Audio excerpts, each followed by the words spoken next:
Hello. Welcome to Jurassic Park.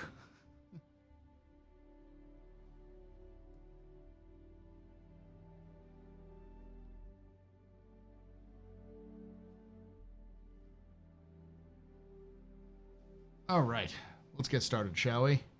My name is Paul, Berserker01 Batman Shelley, your humble host and space bartender at the Astropub, and this is the Office Hours, where we talk about Star Citizen lore, news, and more. AMA, sort of hang out, chill, look at things, talk about stuff. How y'all doing? I will say, currently,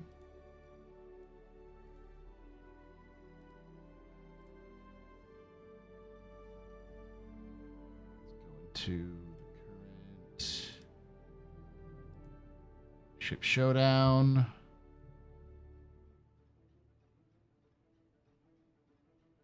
Yeah, I don't think the Vulture wins. I thought it had a chance, but it's currently 13,852 to 9,376. But the Gladiator has won. The Gladiator soundly beat the Razor, and now has to go up against the Asgard. I don't know if this wins, if the Gladiator beats the Asgard. There's a lot of Asgard fans, but there's also, you know, meme of the Gladiator. Not nearly the same kind of hype as we had in the past, but it's neat.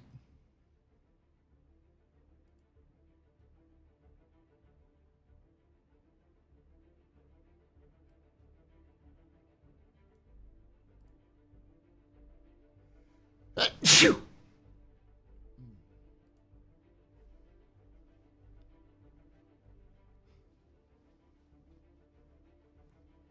Evening, tried my hand at getting an interest for like the 6th year running, no luck, but hype my boy, the Gladiator triumphed. Yes. You can take away my space suit. Suit.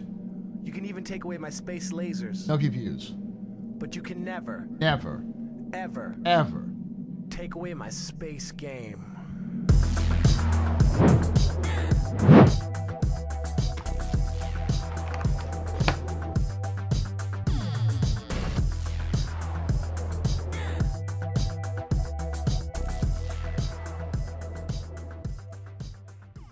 G Sharp just resubscribed for 78 months. Thank you so much for that 7-8 months of support there, G Sharp. You're very important, pupper. Very impressive, Mr. Very pedestrian. This is your fault. You're running Trigonite. Shots and cheers in chat, y'all. Shots and cheers. You can take away my spaceship. Spaceship. You can take away my space suit. Suit. You can even take away my space lasers. No pew-pews. But you can never, ever take away my space game.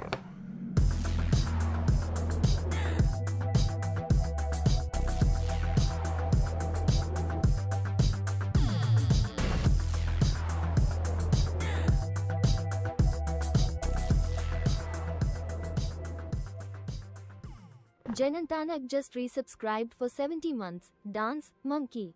Dance some more. Thank you so much, Jen and G. You're both very important. Puppers, very impressive. Mr. Very pedestrians. You rock. Shots and cheers in chat, y'all. Shots and cheers.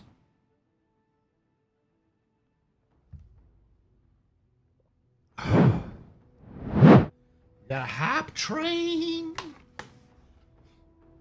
We're gonna do something unusual. We're gonna watch a community video because I'm actually I'm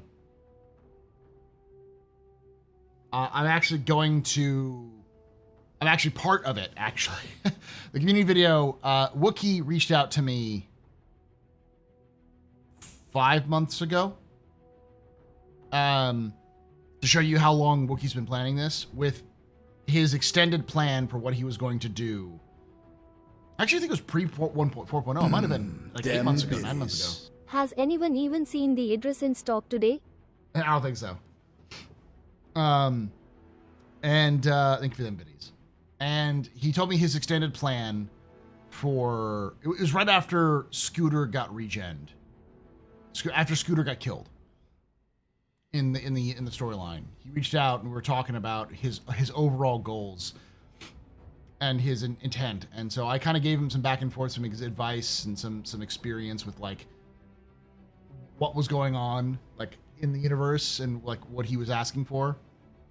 So he's like, all right, how do you want to be credited? And just call me lore consultant. And then a couple days ago, he reached out, about a week ago, I should say. He reached out. It was like, can you do this sort of like tour guide thing? And I was like, sure. So I get to be a paid, not even a paid, I did it for free, a free Hearst and Shill.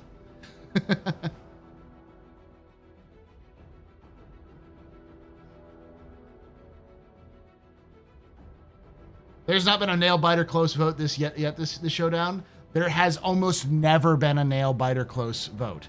The only time that it ever happened was when the MPUV won. It got an early start and did really well, and then whatever it was going up against overtook it, and then over the night, slowly but surely the MPUV like caught back up. Hey, Joy Pop. Spaceship. You can take away my space suit. Suit. You can even take away my space lasers. No pew-pews. But you can never, ever take away my space game.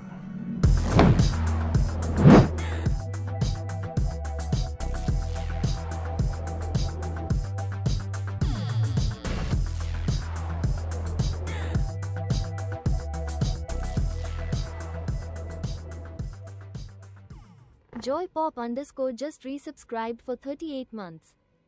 Thank you so much for that 38 months of support there, Joy Pop. You're very important, Pop. You're very impressed, Professor, very pedestrian. It's your fault. There's one drinking night. Shots and cheers in chat, y'all. Shots and cheers.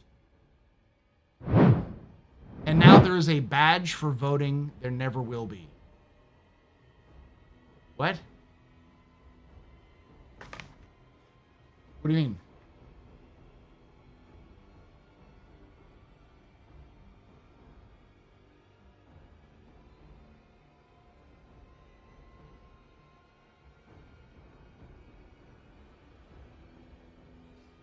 I will say this latest vote for the Vulture and the Zeus is closer than I thought. It's only a distance of about 4,000 votes.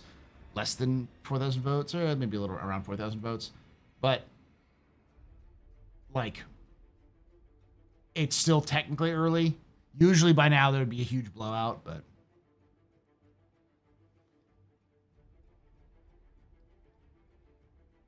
The closest vote will probably be between the Asgard and the Gladiator. And if the Asgard wins, then the Polaris is just going to break its back. You get a Spectrum badge for voting correctly, so people who vote for what is winning. That's stupid. People should get an I voted sticker. Thursday's basically Star Citizen Church.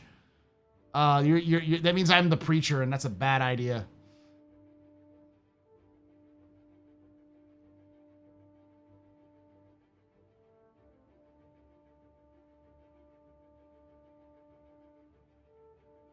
People need to get more love for the MPUV T1. Should be what should be great for C2 haulers, but it always seems to be really no one really has mastered it.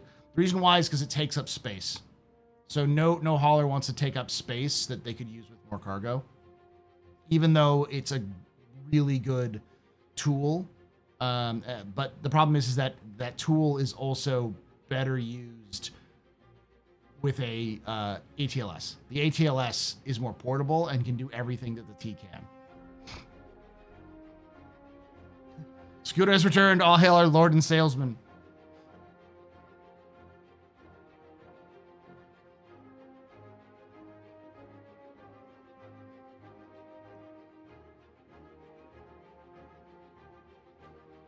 Gladiator isn't crushing the poor Razor. It did crush the poor late Razor. It was like 9,000 to 21,000. Like Gladiator just fucking ate its lunch.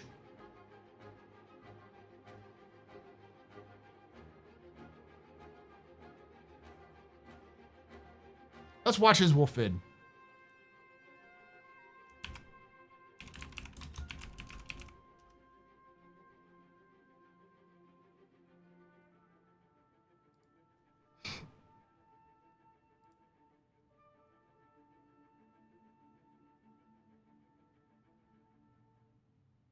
We're talking about the free wolf, or are we talking about the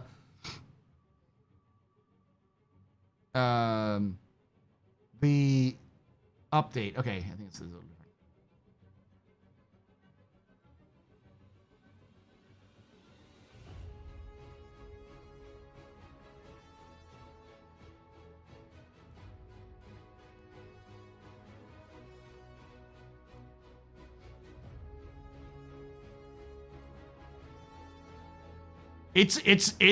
It's a fighter, y'all. It's a fighter bomber. It's called a bomber, but it's a fighter that can bomb, is what it is. All right, let's watch Wookie's latest wolf the wolf video, and then we'll do the narrative video that I'm a part of. Now this one isn't as rigged as previous years. Oh no, it's as rigged as previous years. Like don't get it twisted. Definitely as rigged. I'll turn it down because everyone complains about the music.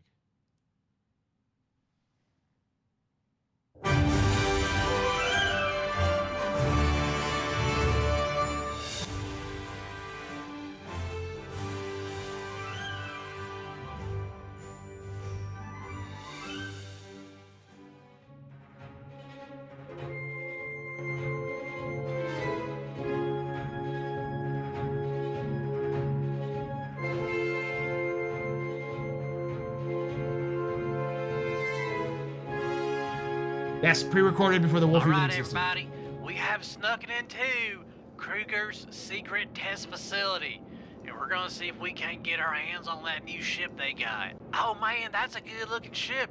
Let's see if we can't get her fired up. All right, we're gonna make this real quick before they figure out we're taking their prototype. Oh, there's the alarms. Oh, we gotta go. I'll see y'all in a bit. Are you a bounty hunter nomad that lives in a spaceship with a small elderly companion?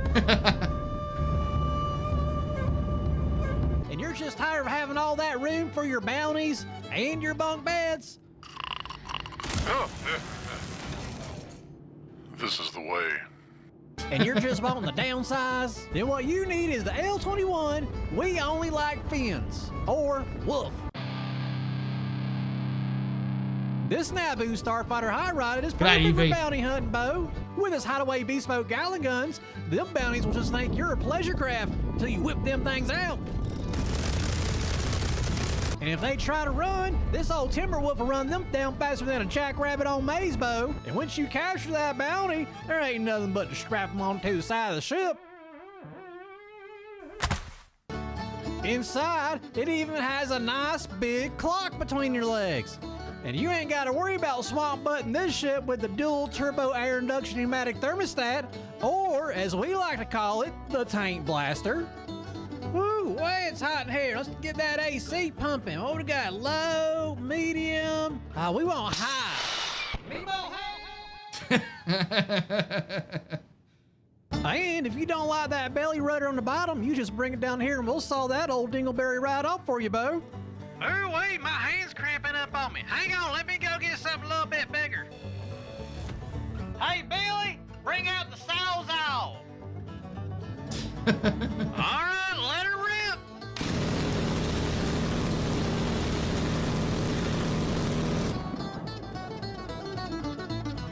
Ooh, wait now, that's slicker than Baby Yule on a brass doorknob. And the Wolf comes in all kinds of colors, Bo. You got your hot rod red, or if you're just wanting to run a sleeper ship, you can just throw on a coat of primer. Hey man, does that thing got a Hemi? That ain't no Hemi. Now, if you're going moon cow hunting, you're gonna want to slap that camouflage paint on there so they don't see you coming. Now, if you fancy yourself a vigilante, you might want to go with the Bruce Wayne paint pack. But now it's hard to beat that factory Silver Surfer paint. Your world will be consumed by the Devourer. There ain't nothing you can do about it, for she is a big old woman with more gas than Crusader. Hug your mama, have a beer, and kiss your butt goodbye. I herald her many chins. I herald your hind end getting whipped. I herald Meemaw.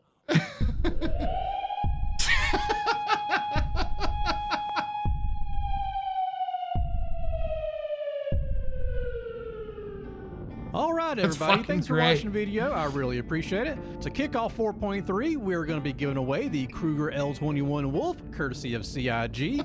All you got to do is be subscribed to the channel, like and share the video, and we're going to be giving away that game pack on Hey, Wookie. Friday, August 22nd. And if you like what I do and want to help keep it going, check out my Patreon. And as always, guys, I appreciate you, and y'all have. All right, I'll share the link, chat. There we go. Oh. There was. Okay. So the man of the hour is here. How you doing, Wookie? We're gonna watch this together as a chat, but I want to give some more time for people to show up. Yeah, let me do that real quick. Where are you?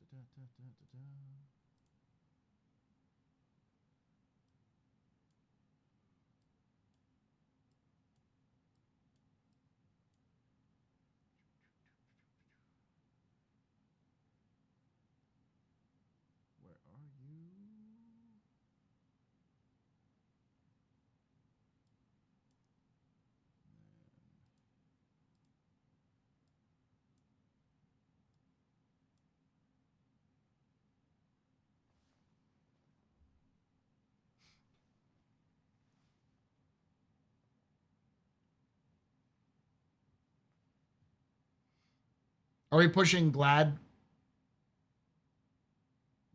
Hell yeah, we are.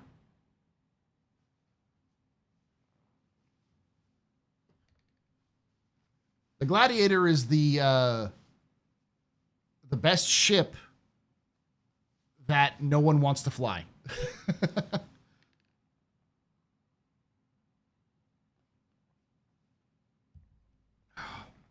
Someone asked, like, do you think we can beat the Polaris if the meme is strong enough? The key is, like any election, it's not necessarily to get the most votes for, not convincing people to vote for you, but getting people to convince convincing people to vote for you from the other side.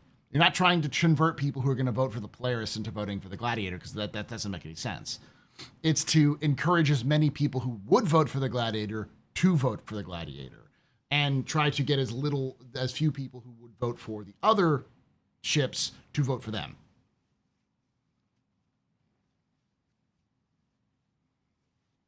Zeus is going to get its fucking face pushed in by the Polaris.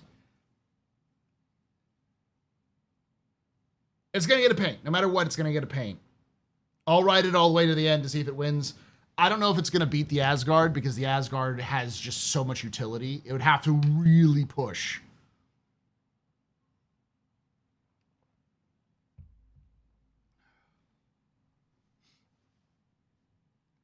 Do you like Solo Polaris? No. Vote Gladiator. Yeah. Are you going to go all Steve Karnacki on us? Yes.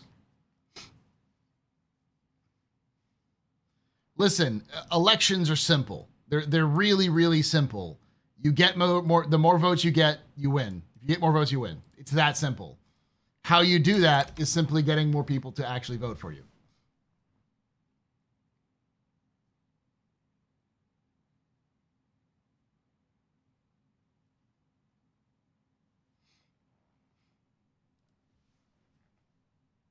The real meme of the Prowler Ute being the Polaris, that's never going to happen.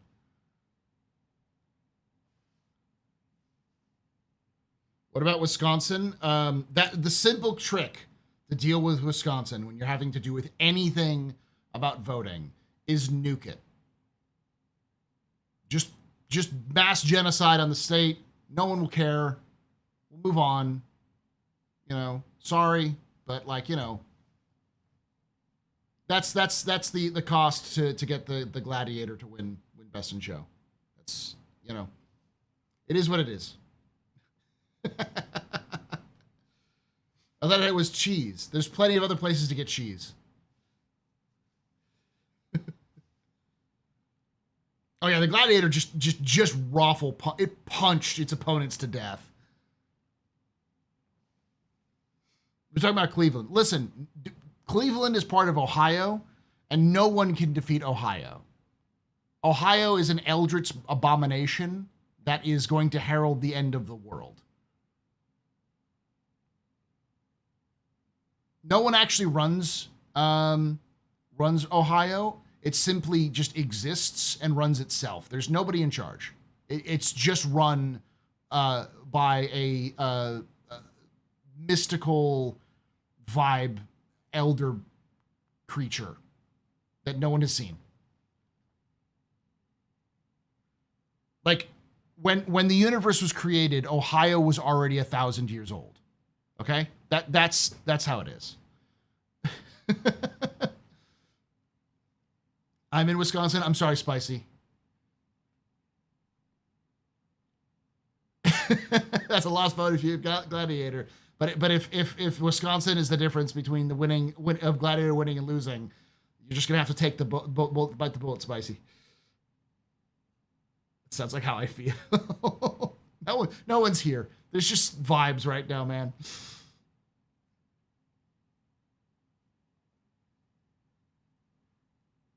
I'm in Ohio. So you're saying you're within the tendrils of the monster. I say this as both my parents lived in Cincinnati for a long time. My wife grew up just outside of Cincinnati, or was born just outside of Cincinnati.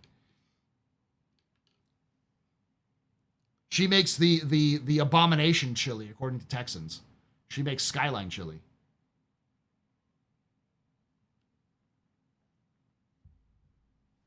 Okay, I'm ready for it to be over anyway. We honor your sacrifice there, Spicy.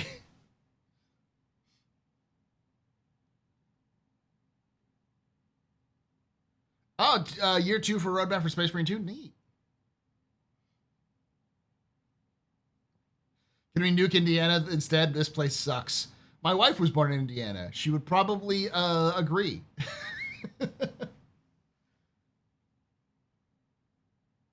I do hope they relax the requirements for the ICT. It's a stupid fucking requirement. Do I think they will? No, because like the only way you can convince the team who run the economy is to like absolutely just shame blast them into a bit until they actually do what you want them to do. And no one's going to raise a shit about the ICT. It requires more work than some ships. It requires more work than every ship, short of the Polaris. It's like the Polaris, then the ICT, and then everything else. It requires a full-blown carcass of an Apex, irradiated Valakar. You have to get everything, like 10 pearls, 5 tusks or teeth. And then on top of that, you need 2 NN13s, which are impossible to get because of the obituaries. Freight elevator sucks. And then on top of that, you need to get just like one other thing you have to get. I forgot what it was. But yeah, it's pointless. It's like absolute madness to try to do.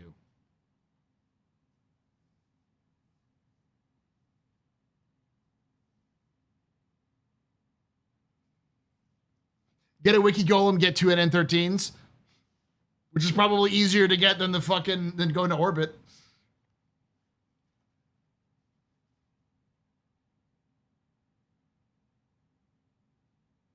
I had a driving holiday through America a few years back, and I knew a buddy who went to uni in Texas.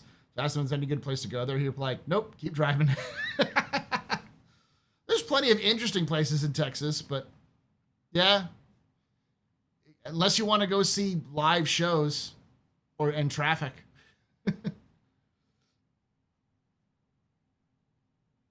Hey, Alex. No Man's Sky and Elite with some awesome updates. Elite had some updates. No Man's Sky's update was great. It's basically just thumbing the nose at Bethesda, who just have effectively abandoned Starfield entirely.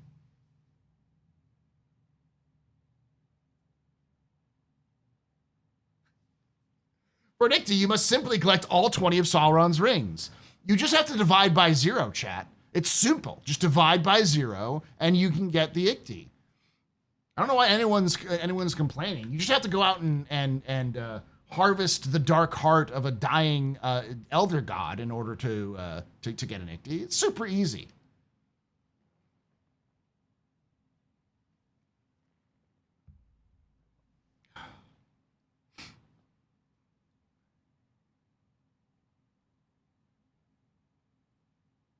Barely an inconvenience, yeah.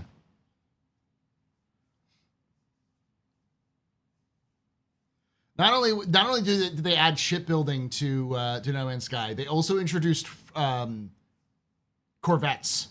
They don't just have like large cargo ships. You now have like massive multi-crew vessels.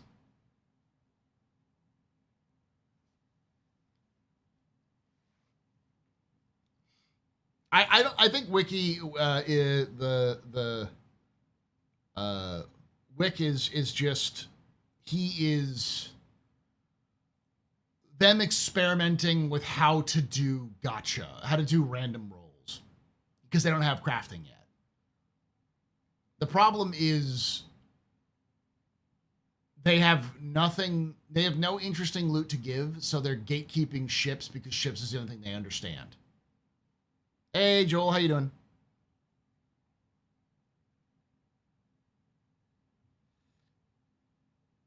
Should make a video breaking down how bullshit Wicklow's prices are. I'd have to actually do some research into it and put it all together, but yeah. Light No Fire is something I've been looking forward to for a long time. It's, for those of you who don't know what Light No Fire is it's fantasy No Man's Sky. So it's the technology and the tools that they built No Man's Sky with, but they turn it into a medieval survival game.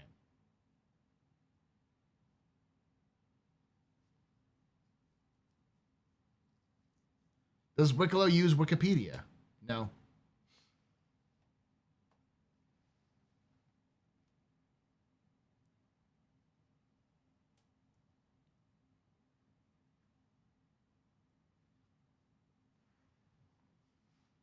Five favors and 15 ASD secure drives. Don't you only need to do like get the max rep with the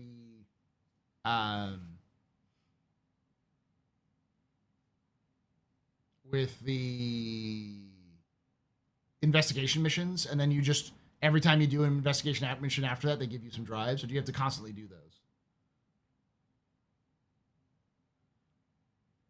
The problem with Starfield was it's just not well made. Like there's so many articles and videos out there breaking down how the problem is, but it's like you don't feel like you progress. It feels like it's just infinite generation of bullshit. Hey, David. Hey, Paul, with 1.0 stated to have a full narrative story, how much lore do you think we'll get into the lead up to it? Yes. Yes. That's how much lore. We're going to get a fuck ton. We've already been getting a lot in game with the way that they've been doing things. My theory is that this year has been the narrative team sort of experimenting with how to tell stories within the universe of Star Citizen in a way that would match with what they want to do and what the fans want, so that they could they basically just figure out what works for 1.0. So they know what they want to do for 1.0. They probably already have a storyline they want to do, but they want to figure out how to tell it. I appreciate when the narrative team said they're also an alpha. It's something I've been saying forever. Like, the lore is also an alpha.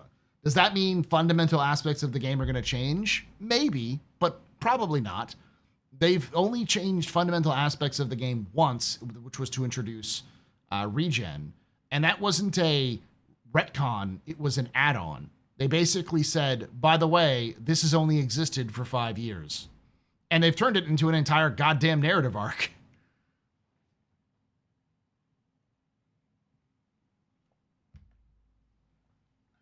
I want to know if there's going to be MMO or co-op. I think it's a co-op, but I don't know if it's an MMO. It could be. My guess is it's going to be some sort of like local area, but I think it's co-op.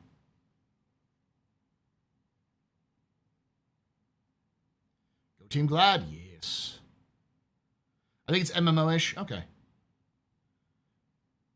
But it is generated like No Man's Sky, so it's going to be a very big world.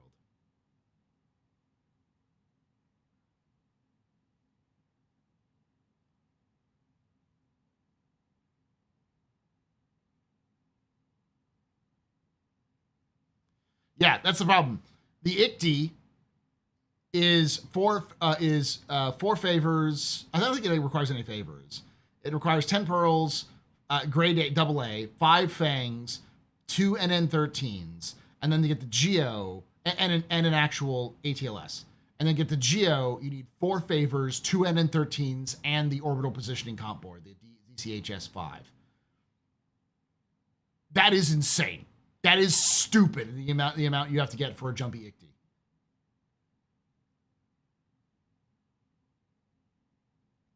I think MMO in terms of player count, but not like games like it's a service type MMO.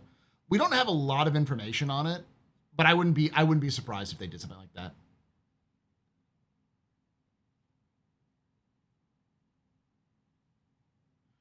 I just hope it's not a drip feed. They basically not had a chance to rev up the storytelling because they still don't have much of the gameplay in.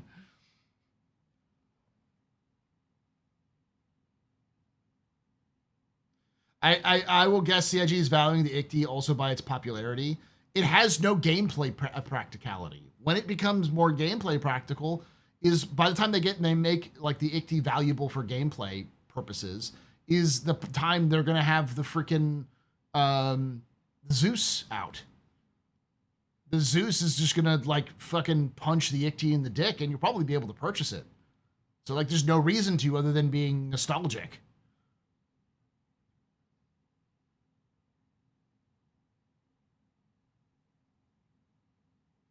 Do you think we'll be testing the entirety of Star Citizen up to 1.0 or they hold back some things for missions, loot locations for 1.0 launch? They may hold back some of the 1.0 missions, but if they're smart, they'll basically get everything in for 1.0's release, and then they'll test it for 3 to 6 months. So there's basically take 2 patch cycles to just test and marinate the build to make sure it's good, and they do like adjusting for the economy and stuff like that. Hey, Chops. One of the F8Cs requires an ICTY? That's stupid. That is absolutely stupid. They did that because the ICTY is impossible to get. That's dumb.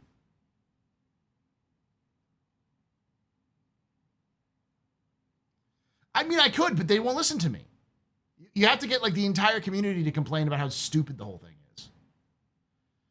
F8C military spec is 40 favors, 6 pure Karenite, 6 grade A pearls, 6 Tavaran service war markers, pristine, and an ICTY. So you need like 16 pearls to be able to do it. Yeah, plus it also doesn't persist because they keep fucking it up. So what's the point?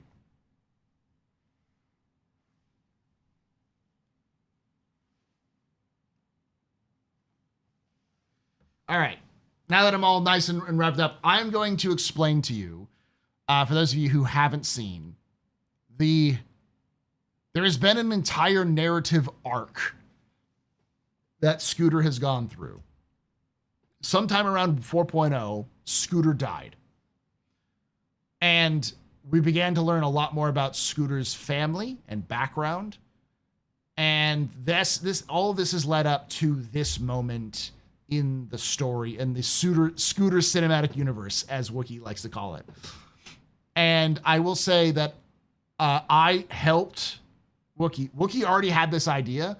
I simply just sort of nudged him in a direction that would make sense for the lore, because he came to me asking, saying, hey, I need to know some more about this stuff. And so we just sort of sat down and talked for I think an hour or two, just sort of getting it. And I helped him. I'm like, okay, so how about this? How does this sound? And he's like, yeah, I like this. And so a lot of the story you're about to see was me and Wookie working together, with Wookie literally coming up with this idea, me just simply putting the slots in where it would make sense in the lore. So it was about 2 to 3 hours. Okay, it was about 3 hours. So this is Wookie's story, and I simply helped by lore advice. And it's really good. So check it out. We're going to watch it together.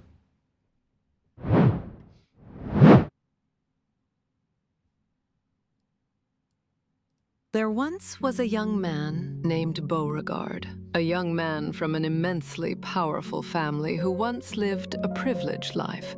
However, his brother's insatiable greed shattered their peace. Driven by an ambition to seize control of the family, Beau's brother resorted to force. Fearing for her youngest son's life, Beau's mother sent him to the farthest reaches of their star system, hoping to hide him from his brother's grasp. At the edge of the system, Beau found love with Clementine, and together they built a new life. They had a son, and years later a grandson. But the past, as it often does, finally caught up to them. Men working for Beau's brother tracked them down. Due to advances in modern medicine that slowed aging, the men mistakenly believed Beau's son and his own wife were Beau and Clementine. Tragically, men killed the young couple before leaving, devastated by the loss of their son. Clementine blamed Beau for the tragedy. In her grief and anger, she banished him from the system forever, choosing to raise their grandson alone. Years went by, and Beau's anger grew until one day he took the one thing from Clementine that could never be replaced: their grandson's life. Or so he thought.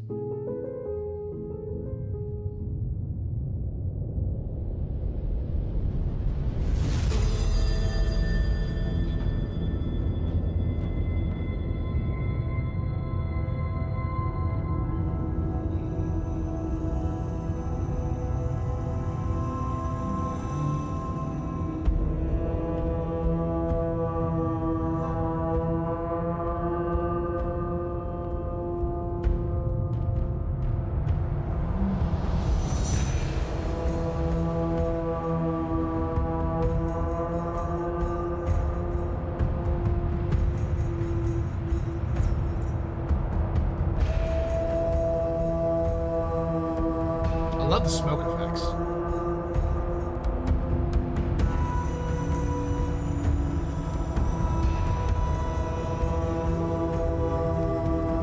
Will we get Wubnub, Wookie? This is Return to the Salesman, so will we get the Wubnub dance?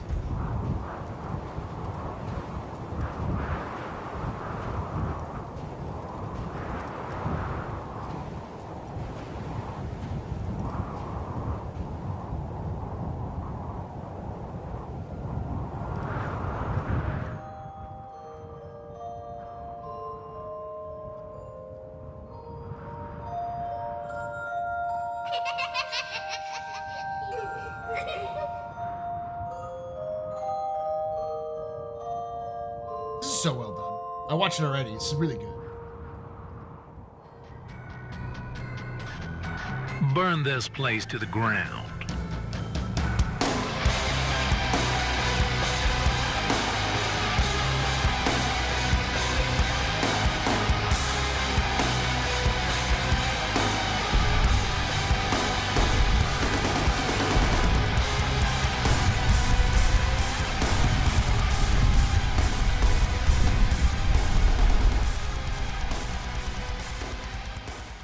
Good evening, citizens. I'm Jackson Cole, and this is Spectrum News Live. We begin tonight with the ongoing medical crisis gripping the Stanton system, a crisis that seems to deepen with every passing cycle. Reports are flooding in from across the system detailing the escalating impact of the failing regeneration technology. Crimea River. On Hurston, Most of us can barely afford one life, let alone a second one. used spaceship salesman Scooter Lee Scooter has also been reported as one of the latest victims of the regen crisis. His grandmother had no comments on the matter. Well, if it isn't Scar, my favorite little thief. Tell me, How did the job go on Pyro 4? I'm not an amateur, you know. Here's the script. Good. I would hate to lose such a valuable asset to an unfortunate accident. Say asset one more time. I dare you. Yes, I like a woman with some fight in her. Now, where are my credits? Yes, about that. You will be compensated in due time once we make sure the script you obtained is not counterfeit. That Banu has a keen eye for fakes, you see. What? No, that was not part of the deal. Deals change, my dear. And besides, it's not like you really have a choice now, do you? Keep an eye on our guest. She doesn't leave until the script has been authenticated. Is that clear? I don't think he's gonna miss this.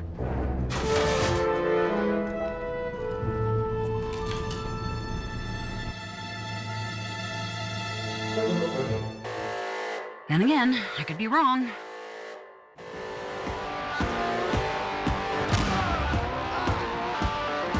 Sorry about that, fellas, but accidents do happen at the workplace. Okay, this seems like an overreaction for a glorified Rubik's Cube. You're not wrong, that is just a glorified Rubik's Cube.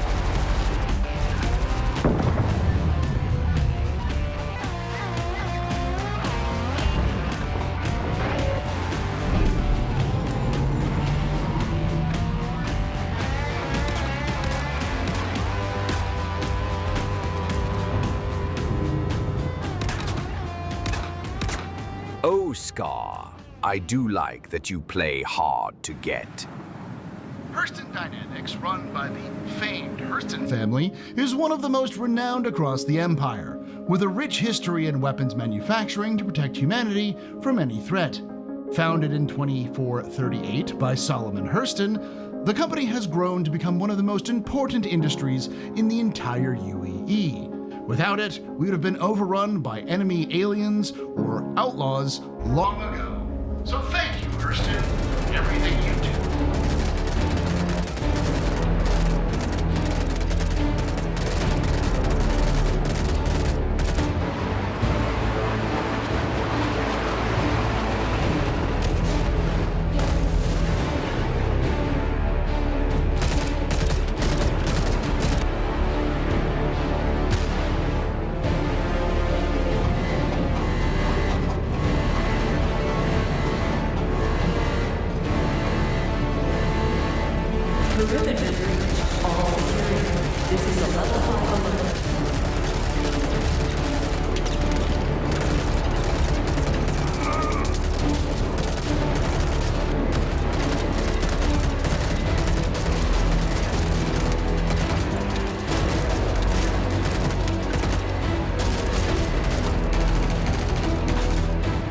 Mr. Carmichael, I do apologize for our abrupt entrance. Do you know who I am?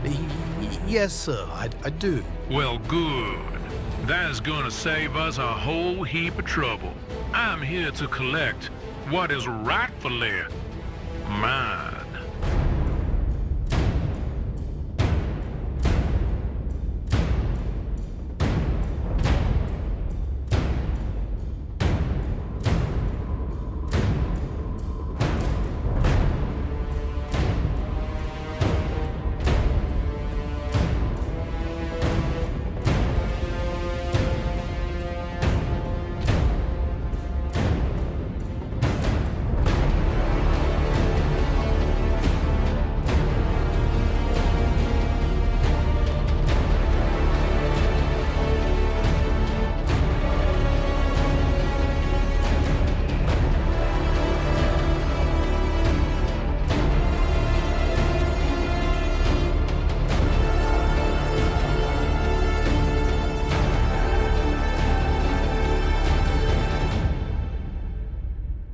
Pictured on screen, more firepower than some UV fleets.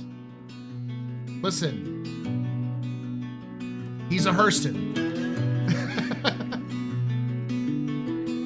So many days is yet to come. Too many times has come to pass. months put aside. Getting out alive, getting out alive. Writing letters in the sand. Lost to ocean's gentle hand. Through the sunrise I will thrive. Getting out alive, getting out alive. The darkness of the light.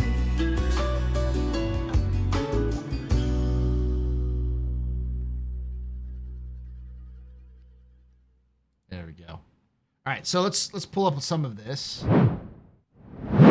because I know he has more videos so for more context for what's going on. You kind of got most of it, but this is the end of a very long, narrative arc.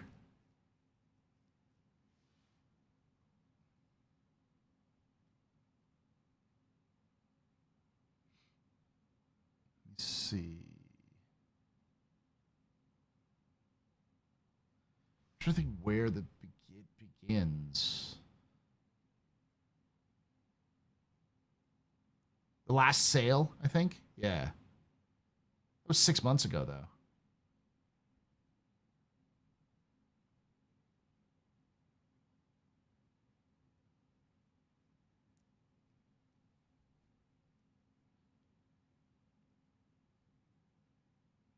Last sale was where he's died, but like we can do that real quick. But then, where was? Because I know there's this like another one after that.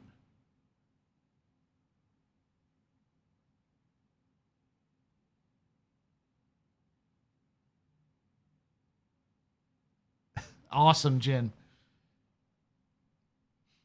Because it's like, yeah, it's the last sale, then you have Scooter's replacement, and then is it When It Rains It Pours? No.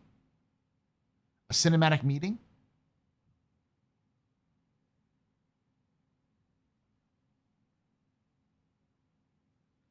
What's the suggested watch list, I should say, because there's no more than just, it's more than just that.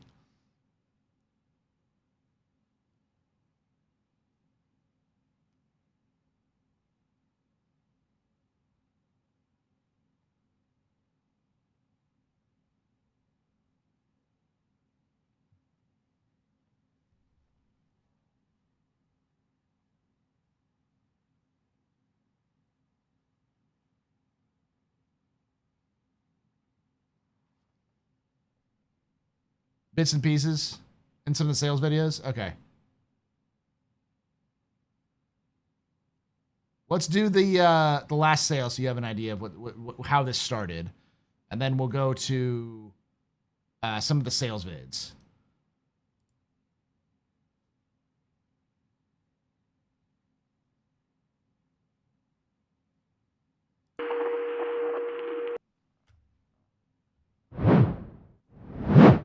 Just so people, just basically watch all of it, chat, but we'll watch some of it.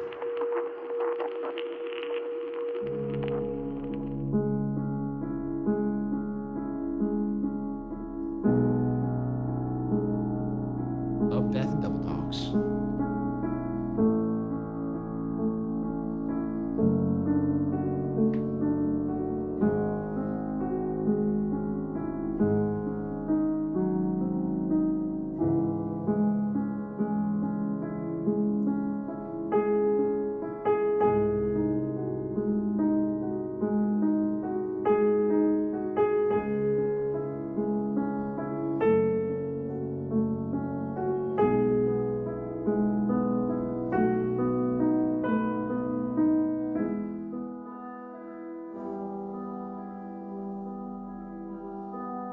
Miss Ava Huxley, welcome to my humble abode. Please have a drink and make yourself at home. Nah, I'm good, dude. I'm just here for the details. A woman of business. Now that is something I can appreciate. I myself am a businessman, and my supply chain has been interrupted, so I need you to subdue a certain individual on the moon of Daemon. Fine, half now, half once the job is done. That is more than acceptable, Miss Huxley. Please, take the sedatives there on the bar. Jesus, this is enough to take down a storm wall. You're right. Guard, please fetch Miss Huxley another crate of sedatives, if you be so kind. The target is human, right? Oh, indeed she is, Miss Huxley. She is quite the woman, much like yourself, in fact.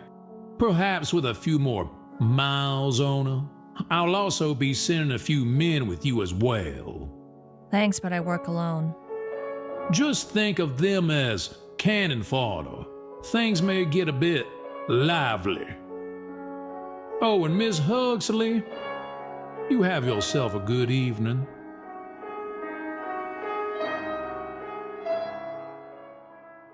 All right, Billy, come on, man. Let's get this commercial rolling. Target Sierra is on dot, approaching the bullseye. You may proceed, sir.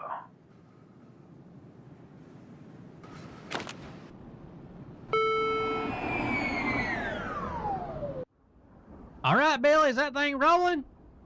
All right, here we go. Good morning, Power. This is Scooter, coming to you from the... Holy good Lord. Get down, Billy. Where's them anti-air turrets?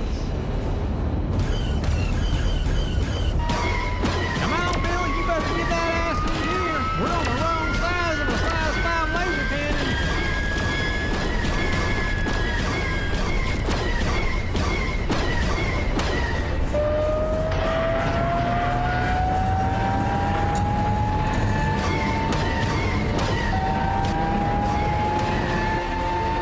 Get on them guns, Billy.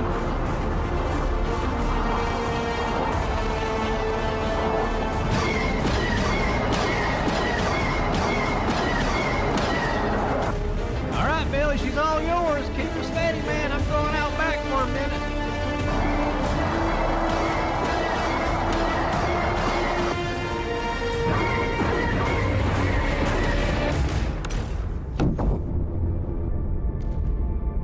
Now, you make sure you tell Scooter sent you.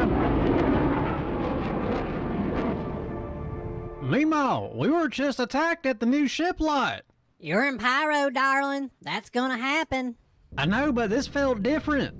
And the anti-airs never came online. Hell, you know that thing's broken half the time.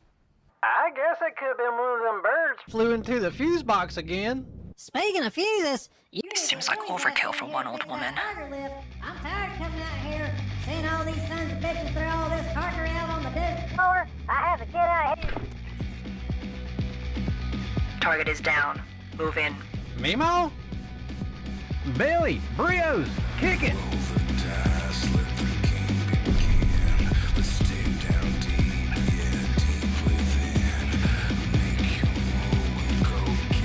Oh, shit.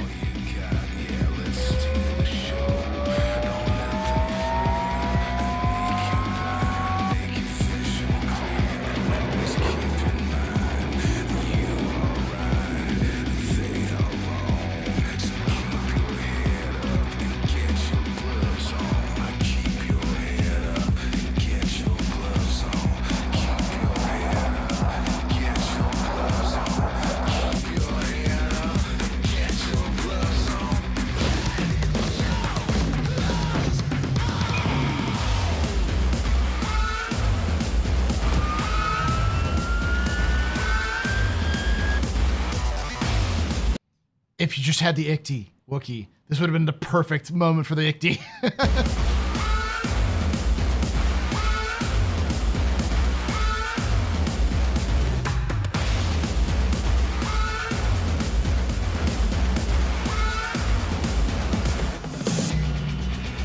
I know, if it was existed like that.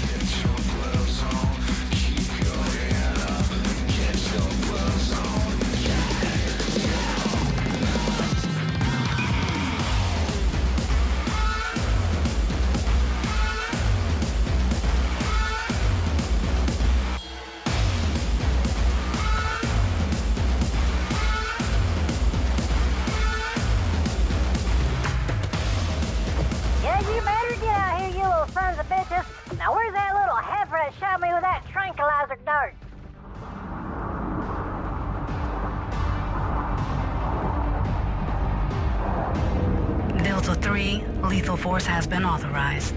Copy that, Charlie 1. Moving to attack run.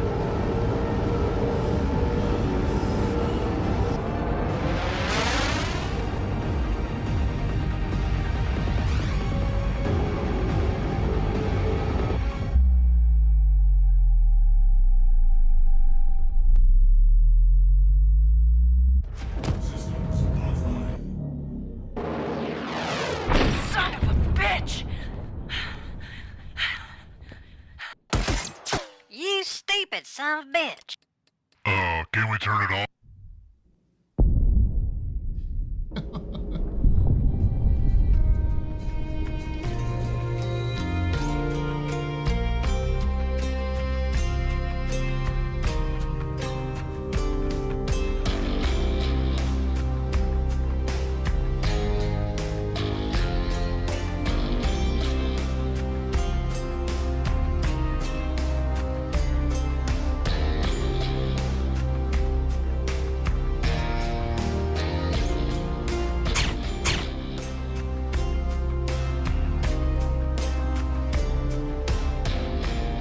That is one tough broad.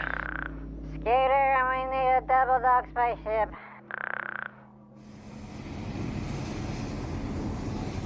Job's done. Your men are loading, or as we speak. I love that too. Yeah, we're gonna need a few more lifts.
Hey, why don't you open up this door and we'll see who has a bigger pair?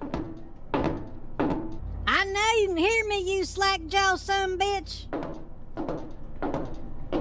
And where's that little heifer with the tranquilizer gun?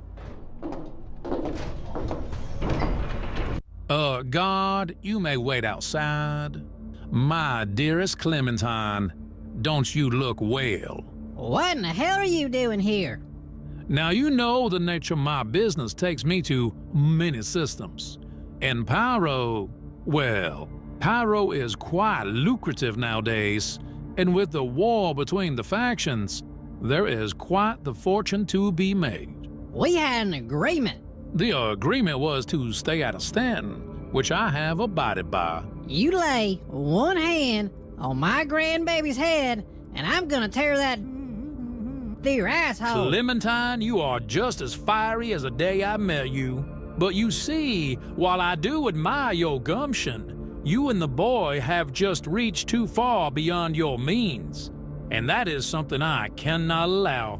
You know he's gonna come here. I look forward to meeting my grandson. You son of a bitch! Thought you were gonna kill me back there, salesman. So did I. Listen, but the console, he moves around a lot. Is that so? Yeah, and the faction's top brass, they're the only ones that know his schedule. And where would I find this top brass? There's a server bank at Rustville, that's where I'd start. Oh, and salesman, I heard he had someone completely wipe your imprints. I think I need to go pay this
resupply jump.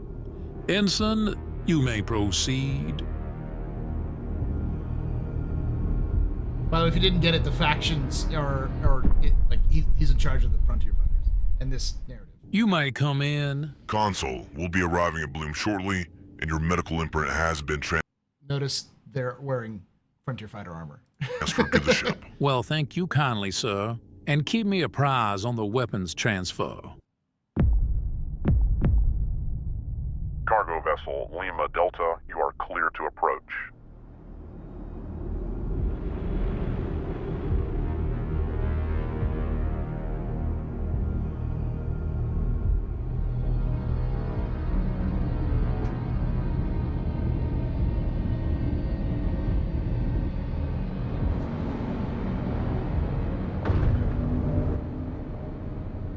Double dogs.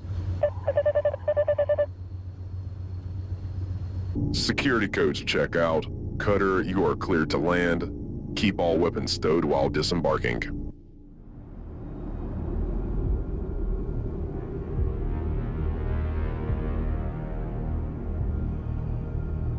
Why do I get babysitting duty? Huh!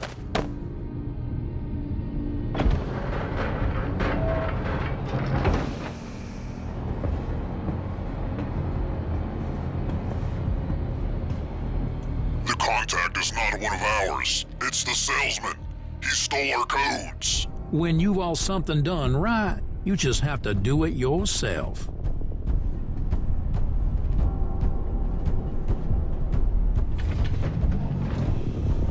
My dear grandson, my, haven't you made a name for yourself? I expected nothing less from the fruit of my loins. Oh, did your grandmother never tell you about me? Why, where do you think your charisma comes from, my dear boy? Now, nothing is more important than family, but those poor fools never had any real power, now did they? You see, my dear boy, not one single gun, ship, nor food bar is moved through this system without my express consent. Now, while I am mightily proud of the empire you have built, my dear boy, you are affecting my profit margins. And I'm afraid that's something I just cannot allow. Gods, please remove Mr. Scooter's helmet so that I may get a good look at my grandson before he departs this world permanently. Hello? Is this thing on? What has 2 thumbs and access to your torpedoes? This guy. The son of a bitch is in the cargo hold.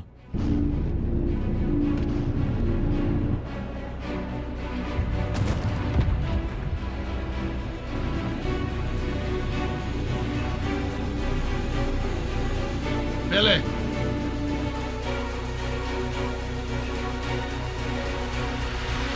All right, Scooter, let's whip their ass.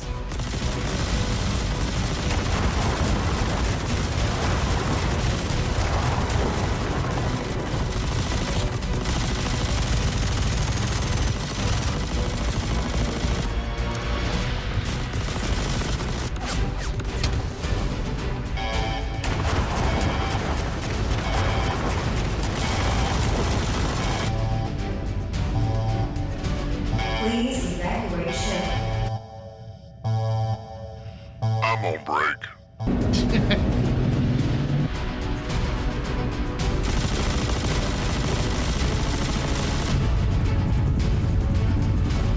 Yeah, you better run. You ain't no daisy. I think Grandpa just stole our ride.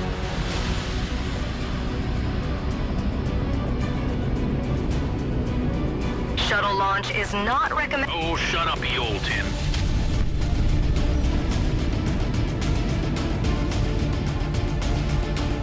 Scooter, we're on fire. You better slow this sucker down.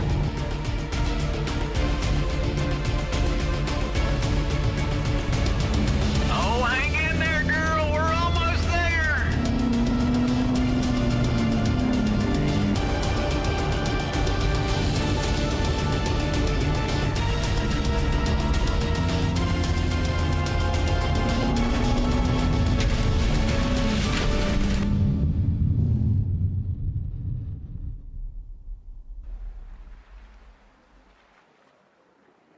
entire planet, and you boys land us in the middle of a goddamn river.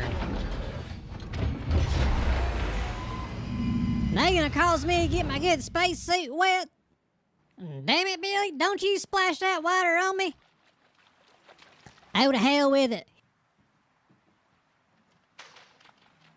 I don't know what you're talking about, Mimo. I think that's a pretty good landing, all things considered. Scooter, did you bring any fishing rods with you?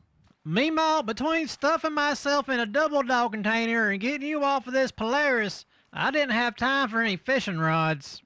I tell you what, though, we couldn't have found a pretty...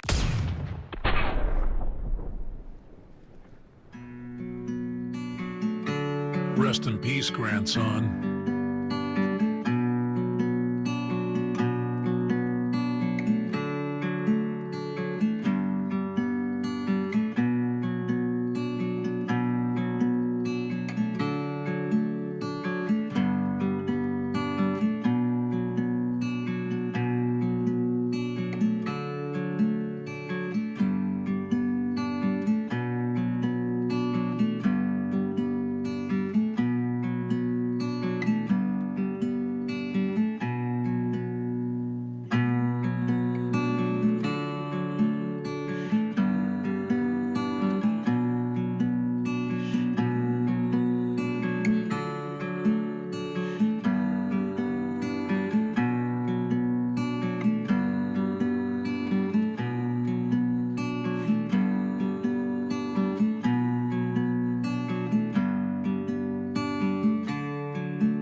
Bravissimo.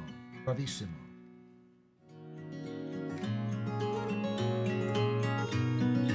Dream up a world of pirates.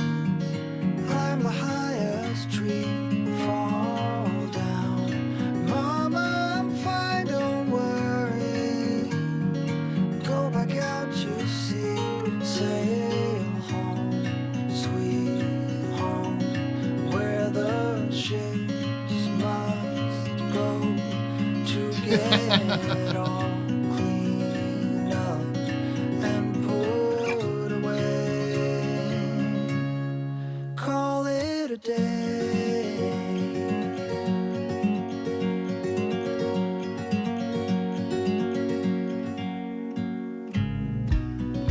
Fight off 1,000 monsters hiding in the sands on Mars. Hijack a flying saucer, steady on the hand. Fly home, sweet home. One does not simply kill the scooter. Saucers go to get all cleaned up and put away. Call it a day.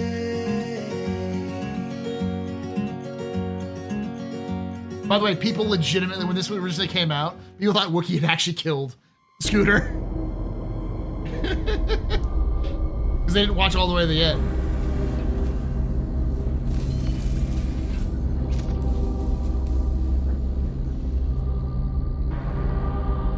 It was not happy, yeah.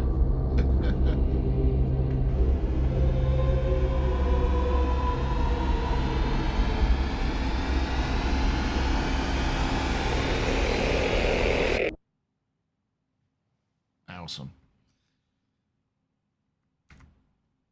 That's funny because you then followed it up with this, which is great. Hello, Hello, everybody. I'm Asteroid Jack of Asteroid Jack's used ships. No credit, no problem. With interest rates as low as 75%, you won't find a better deal this side of the Aaron Halo. We got everything from shuttles to capitals.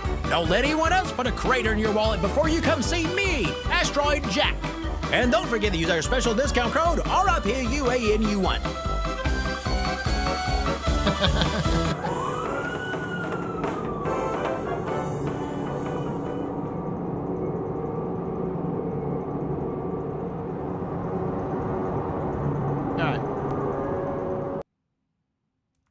Oh, this whole series is called Love, Death, and Double Dogs. Yeah, that's what I forgot about that. And then let's go with it.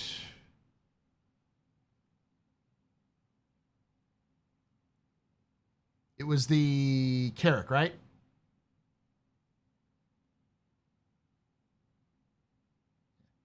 This is the next one. If you're not familiar with B. No, that's What's going on, everybody? Today's video that's actually Wookie talking. No, Asgard. Okay, Asgard. What's going on, everybody? Today, the highly anticipated Anvil. Good. He does ship reviews too, like actual ship reviews. Oh, Scooter sells Asgard. Okay. Man, I sure would like to go to that Invictus launch week. Oh man, look at that there. Good morning, Monix. Does your brother-in-law tend to call you at 2 o'clock in the morning because they done got themselves in a sticky situation? Hey man, I got myself in a bit of a situation out here. Down one.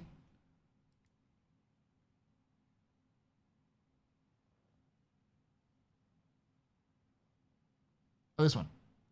Good morning, Monix.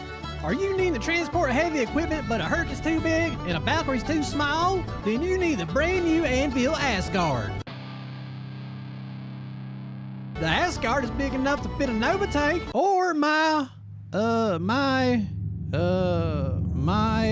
anyway, this old girl has the best VTOLs money can buy, Bo. You don't want to haul tanks? That ain't no problem. Cause she'll hold 180 SKU of cargo. And she's got plenty of firepower, 6 size 3s for the pilot and 2 size 4s for your gunner, not to mention them door guns to keep them Valakars at bay. You ain't getting me today, Graboid.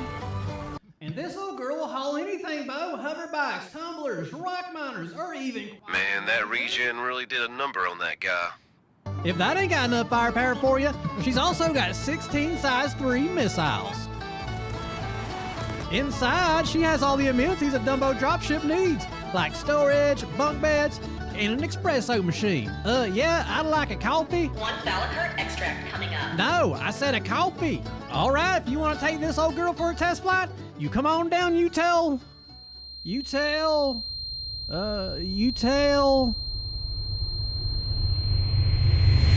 guy, wake up, back to work. Yes, sir. Sorry about that, sir. I'll get back to work. Man, that boy's not right in the head. Strange. Something about that just felt right. Awesome. All right, I'll be right back, chat. Ugh. In other words, cinematic melting was beautiful. Yes, it was great. We'll do news here in a bit. I just wanted to do a little bit of this first.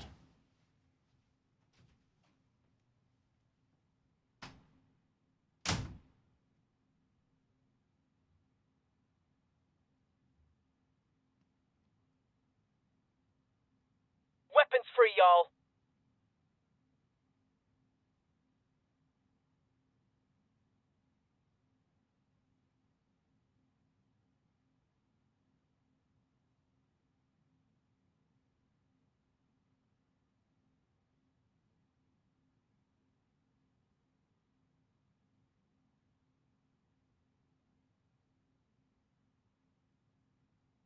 Drugs. Good news, everyone!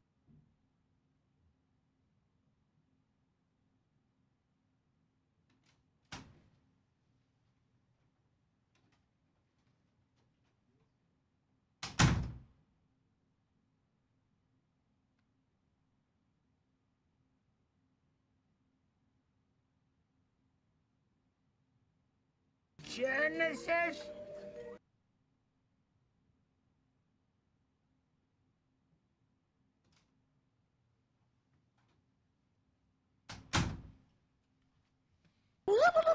Everybody and his dog calls Yeah, himself the an SCU, outlaw. Scooter Cinematic Universe.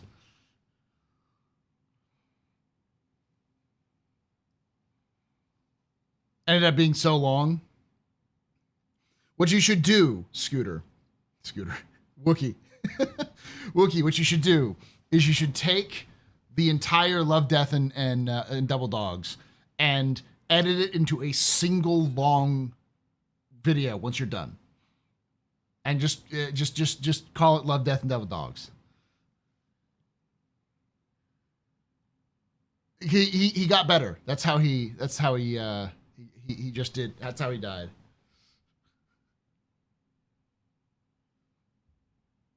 Call it the Scooter cut. Yes, call it the Scooter cut. Do you have any videos on improved camera work? He does. Let me link it.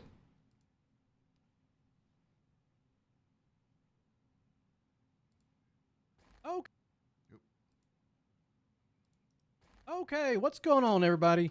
So this is about my 5th time recording this today due to some audio issues with my StillSeries software. So yeah, I should have this pretty down packed by now. Okay, here we go. So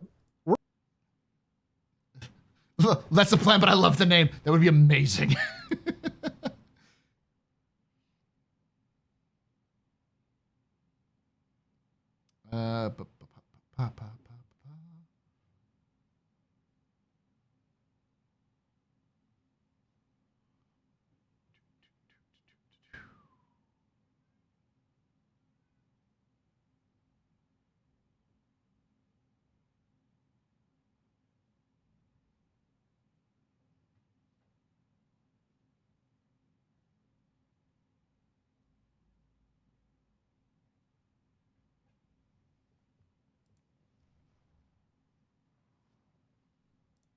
All right.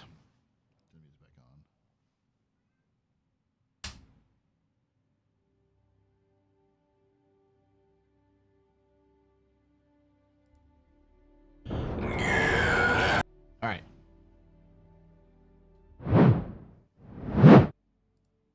I want to watch this one just before we get started. Ladies and gentlemen, this is your pilot speaking.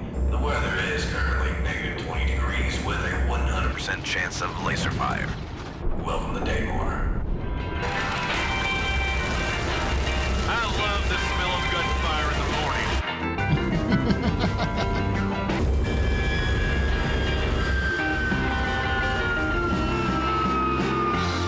All right, kids, y'all have a good day at school. Daddy's got to go bring home the bacon.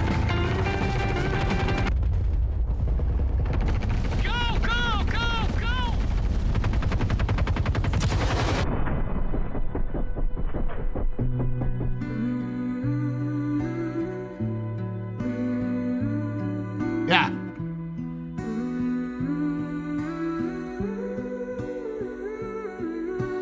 Moon in the sky. I love the tax, so I'm why looking not? at the moon in the sky. This shouldn't come as a surprise, but I can't sleep. War in my mind. I'm trying to fight a war in my mind. I don't know who's the winner tonight, but it ain't me. Where are you now? When my fears are worse than ever. When the night goes on forever. When I'm losing track of time. Where are you now? When I need you more than ever. When I ain't got shit together. Let me know just where you hide. Where are you now? Why aren't you holding me in the midnight hour? Saying I'll be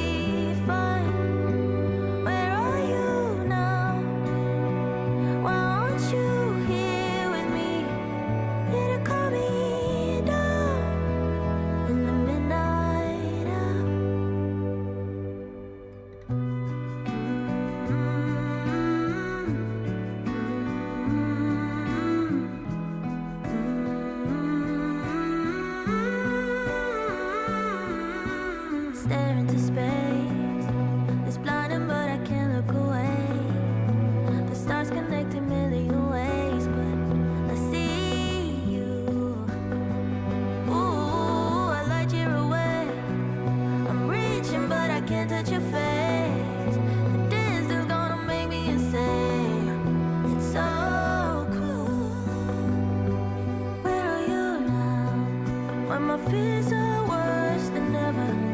When the night goes on forever. When I'm losing track of time. Where are you now? When I need you more than ever. When I ain't got shit together. Let me know just where you hide. Where are you now? Why aren't you holding me in the midnight hour? Saying I'll be fine. Where are you now? Why aren't you here with me? Need to calm me down in the midnight hour.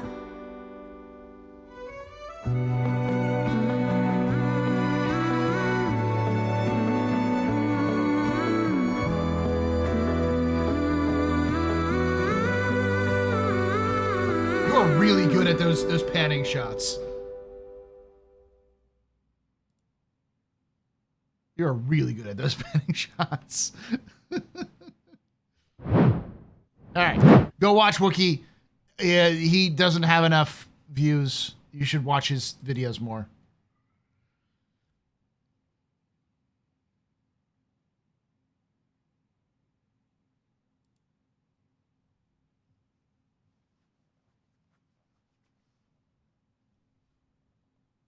Thanks, man. I tried. You were really good at it.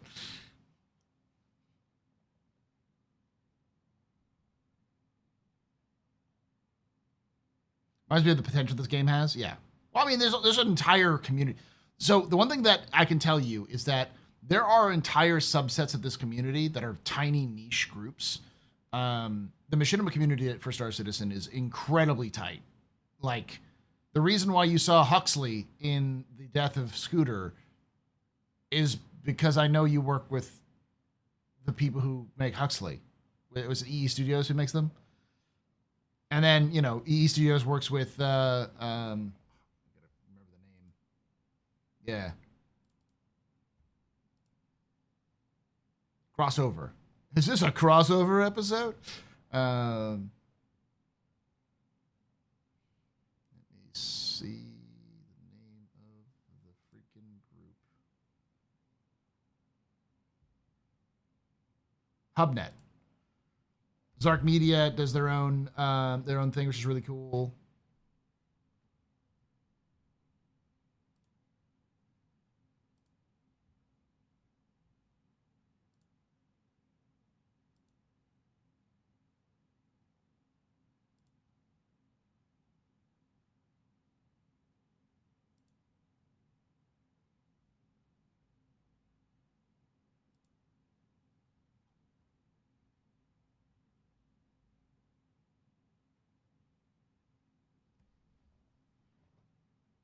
Bed Banana is, I wouldn't call Bed Banana machinima, I would call them narrative. They do a really good job of narrative, but they've only done 2.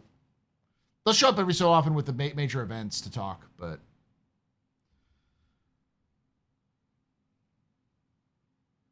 Space Meadows in part 2? Nice. So... The other thing I'll say is, for those of you who follow my lore stuff, by the way, the next complete history of Star Citizen lore is being released tomorrow for everybody at 11 a.m. Eastern, so 8 a.m. Pacific. So it'll be available for everybody as of tomorrow. So soon, very soon. It's already been out for members for a while. You can take away my spaceship. Spaceship. You can take away my space suit.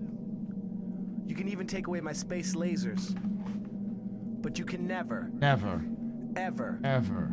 take away my space game.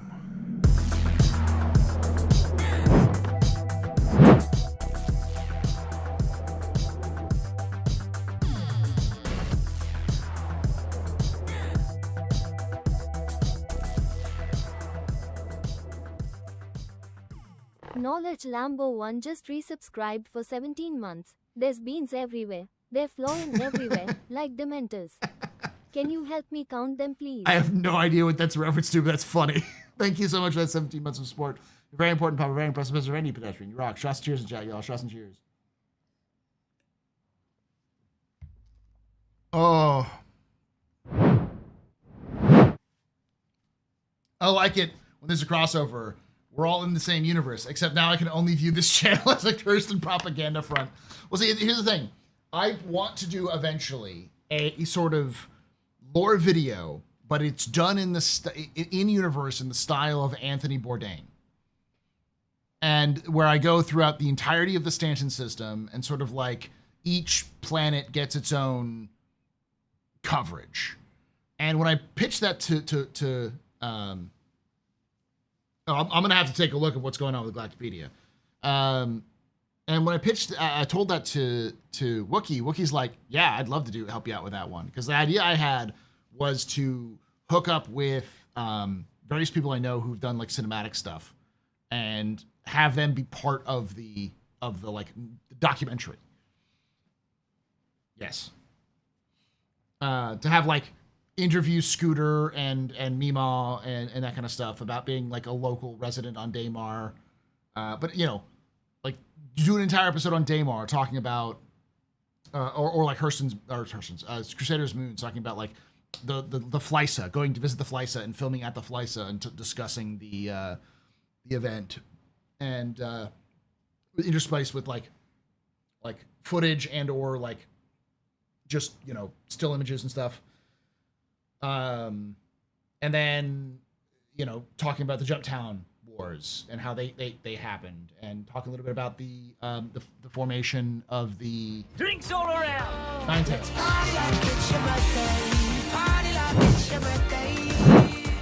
I hope they update the Flysa.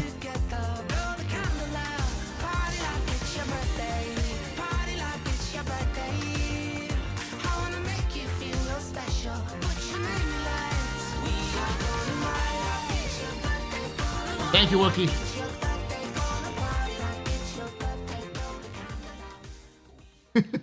The _wicked_woke just got a sub from Eerie Strettide. Thank you, Eerie Iris. Strettide gifted a tier 1 sub to the _wicked_wookie. Thank you so much for giving that. They have given 109 gift subs in the channel. Thank you for doing that. You're very important, very impressive, Mr. Rating Pedestrian. You rock. Shots and cheers in chat, y'all. Shots and cheers. I can help you film it. Yeah, thank you. My goal is to do that starting next year. And the goal would be to do that and then to do a series of short videos in that style leading up to the release of Squadron 42. Kind of basically doing an unofficial, official catch-up for the major events that people need to know about Squadron 42 before Squadron 42 releases.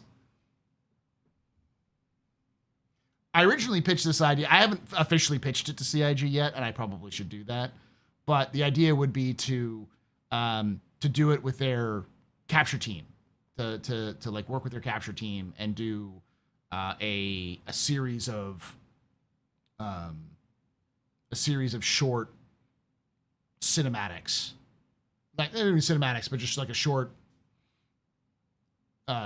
videos which sort of highlight the evolution of humanity's like how we got to space, and it's like one on the quantum drive, one on the jump drive, the jump point, one on the discovery of the Banu, and then like, you know, like alien discoveries leading with the Van Duel, and then having an episode on the Van Duel first contact and the fall of the Mezzers and that kind of thing.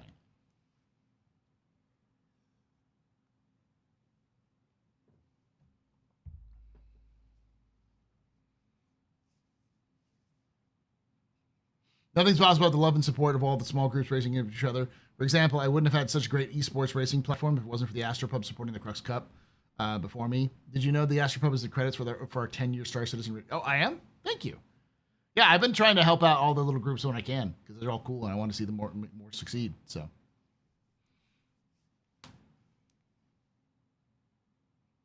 Rip King Cobra JFS. I don't know who that is, but I'm sorry to hear that. All right, let's take a look at these updates. Jesus, titty fucking Christ. Holy shit. The fall of Caliban? Okay, I'm gonna go from the latest to the last.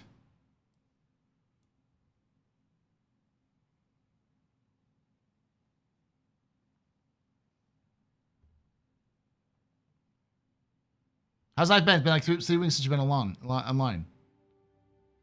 Knowledge, I was online on Sunday. It's been a week. It's been 4 days. 3 days, actually. Yeah, I'd love to see what changed. I don't know what did change. But I'll bring it up. So this is Branagh. Unclaimed system that consists of a K-type meteor star, 2 terrestrial planets, 1 gas giant, and asteroid belt. Although it was officially discovered in the mining surveyor Desmond Fell. Holy shit, he's got his own.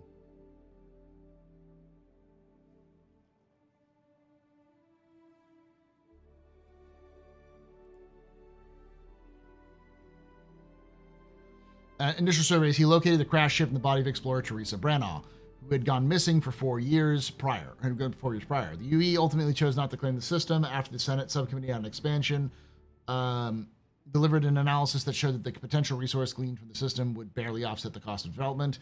Since then, an enclave of Devaran expatriates has developed on Branagh 2, despite its unfriendly atmosphere. Okay. I mean, I don't know how much this has changed is the issue. Chronos system is connected to Branagh. It's where the synth world is. And it's connected to Kellogg, which is the next update.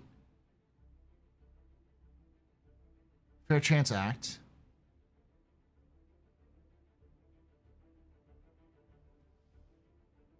Hold up.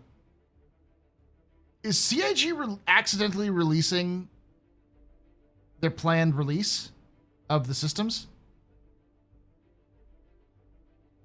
Because what I'm looking at is they're all connected.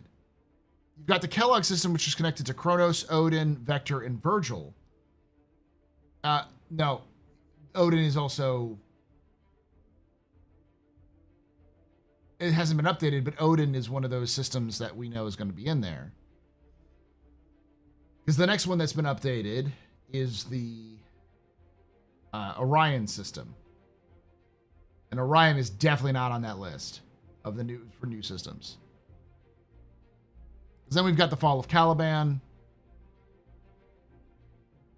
which is I don't know what they updated. Maybe they just updated the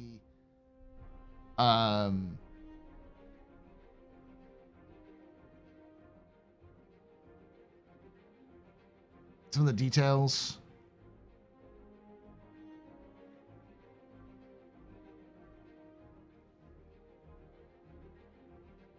And then they've got the Orion system, which is the first Vandal system that Vandal had taken. They have the Bremen system. The reason why I say that is because I'm pretty sure Bremen is on that list of the first systems to get to be added, because it has a jump point to Nyx. And it also has a jump point to Vega. It's also the headquarters of Consolidated Outland.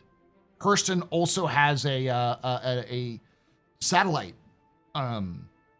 office in Bremen. It's actually the oldest satellite office that Hurston's created outside of Earth was Bremen. Like the current, or no, Magda Hurston was born in Bremen.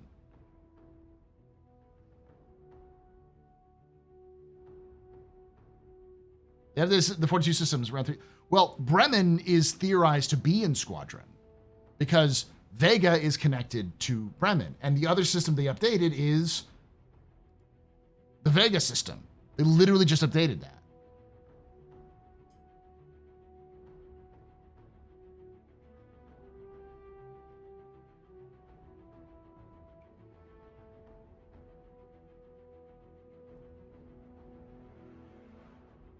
They may have been messing with the dates.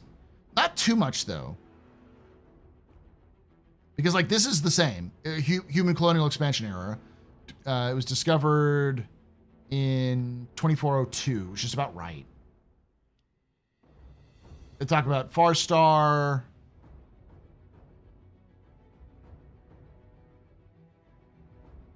Yeah, most of this is just normal stuff. I think they've just been adding more context. So what you're saying is we know what systems will come after 1.0? We kind of already do. We know that one of them is going to be Odin because it has a jump point to Nyx. So, like, Odin is for sure going to be one of the systems, and it's the main backdrop for Squadron 42 Part 1. So that's clearly going to be one of the systems they add shortly after the release of 1.0. And Bremen has a connection to Nyx as well. And it also has a connection to Vega, which is not fully done, obviously, because they probably just only have, like, a small set piece that they've created for the Battle of Vega. But it wouldn't be that far off because they kind of already have a lot of information about it. And then next to that, they have, let's see, what's the jump points? Bremen, Null, Oberon, and Virgil. And Virgil also has a jump point to Nyx. So Virgil has a jump point to Nyx, so does Vega.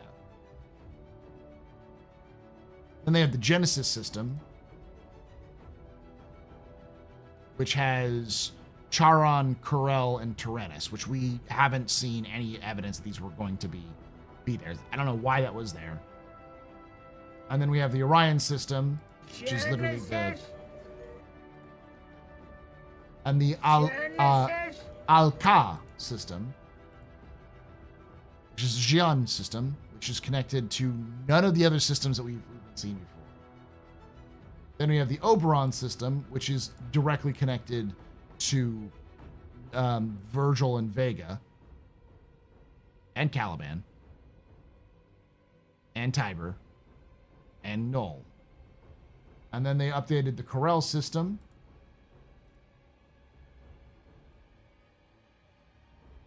which is like near the Banu. It's got Nemo, Genesis, and Gideon, which Genesis we just, it's later done. And then they have the Tradmor system, or the Tradmor terraforming concern, which is, I don't think, yeah, it's Nemo. I talked about this in the Complete History Part 2, I think, maybe Part 3, when they, because it talks a little bit about how they operated. They helped do Fora. And then there's the Nemo system, which they updated. I think they probably did the Nemo system and did Nemo connected to Tradmor and Nemoco, and then they added the Tradmor to connect that, basically to connect all these systems together. The Kurel system, they probably connected it to Nemo as well. Probably added that in there. So I think it's just them cleaning some stuff up. But that's not all. They also did the freaking Nexus system. These are all updates today, by the way. The Hades system,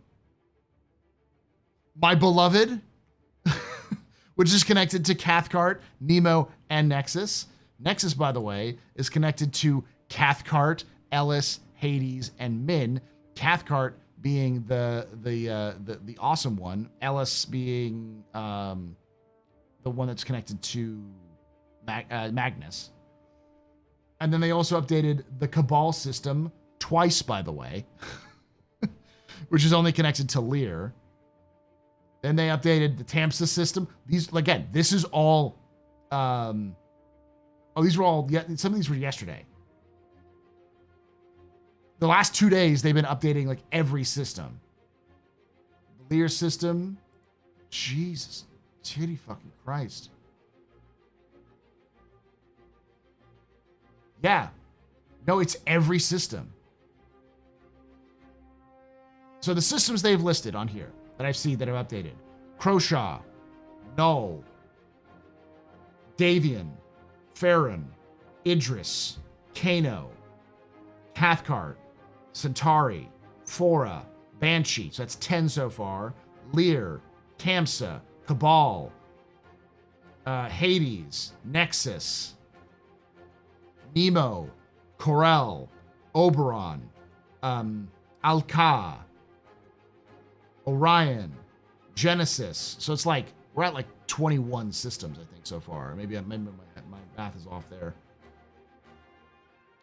Vega, Bremen, Orion, Kellogg, Kronos, Branagh. Yeah, so it's like 27 systems that they updated in 2 days. We don't know what they changed.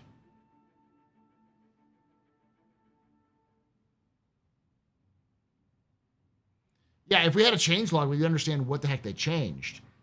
But like the fact that they changed 27 systems in 2 days, they've got to be tightening something up, or they must be doing something in the background.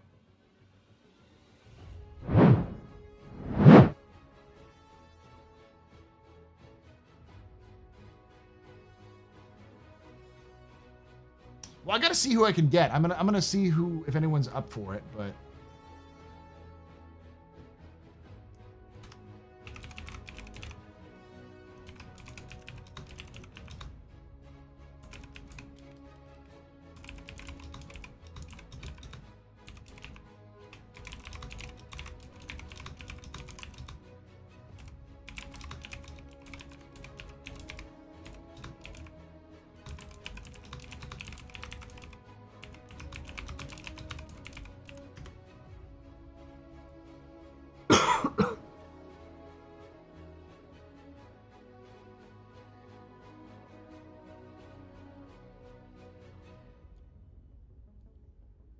Tie it into the in-game Galactopedia.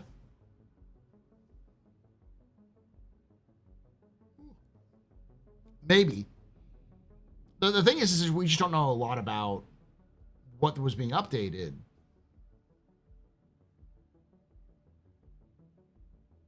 They could be updates to Squadron. They could be updates to trying to update stuff for Star Citizen. Though you don't need all of those systems in for Star Citizen.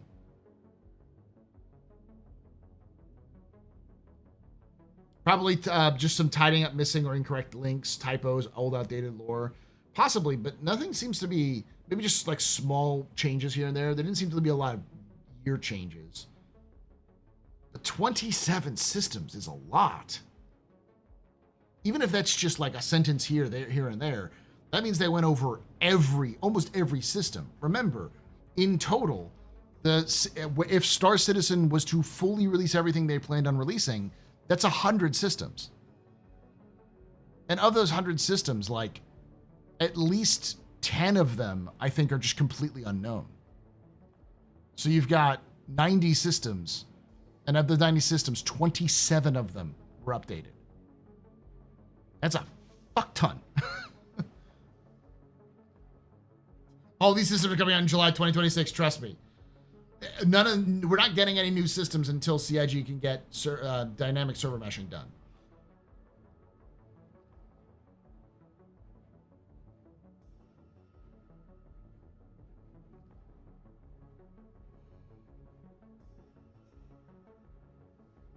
They've inserted a hidden character into each article, placed together. They spell out the release date of Squadron 40 of Star Citizen. Yes.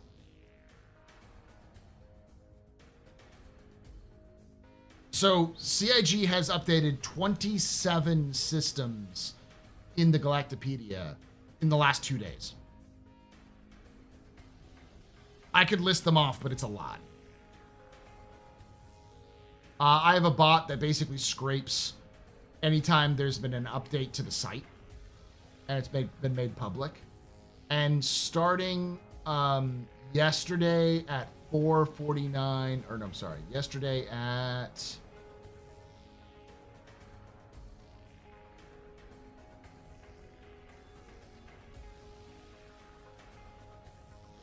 11:40 a.m.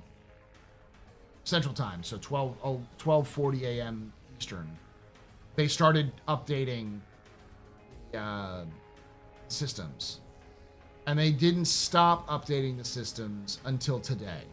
The last update they made on a system was today at 8:27 p.m.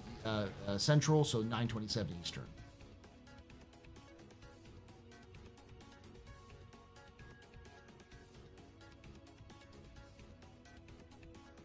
Croshaw was the first to be changed, which is important because Croshaw is the first system humanity's ever visited after Sol. The last system was Branagh, which is at the ass end of the galaxy. There's literally only one jump point to it, and it's from the Chronos system. It's where the Tavaran live, is like where the Tavaran and Exile live. I'm suspecting it's a nothing burger or possibly related to CitizenCon. It could be either. I don't think it's a nothing burger. There's definitely something they're doing. I just would like to know what they're doing. It's just, I've never seen them do a system dump like that.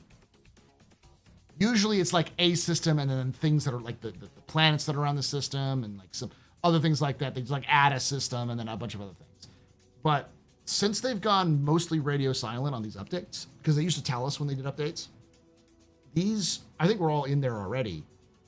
They've just changed them.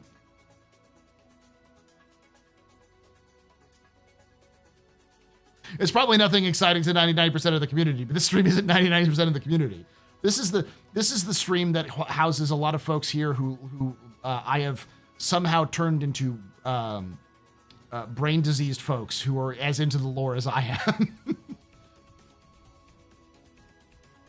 Did they do them in order of lore history? No, because Branagh was discovered. Well, Branagh was discovered in 2877. Kronos was discovered in 2863. Kellogg was 2811. Orion was 2650. Bremen was 2441. Vega was 2402. But then Genesis was 2812. So then it goes back up. And then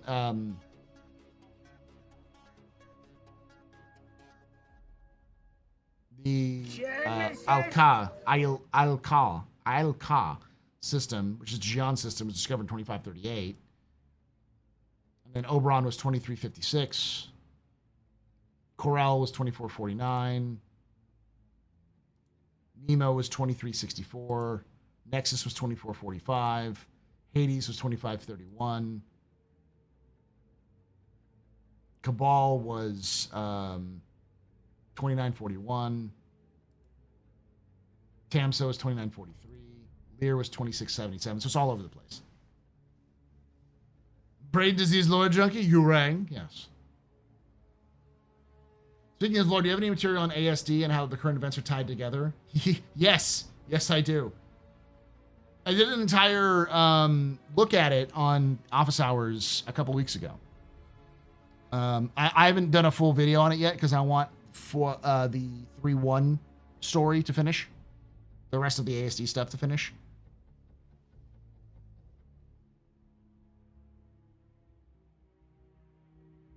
Best guess, they finished Codex entries for 42 and simply updated the Star Citizen ones to match.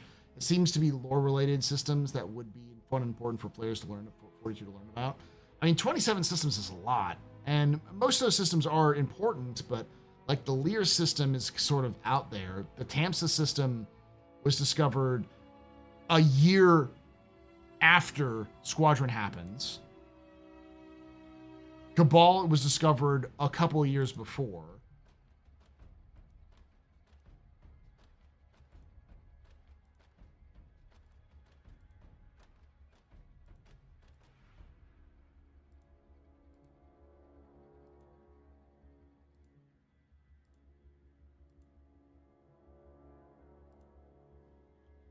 The rest of them make sense, though.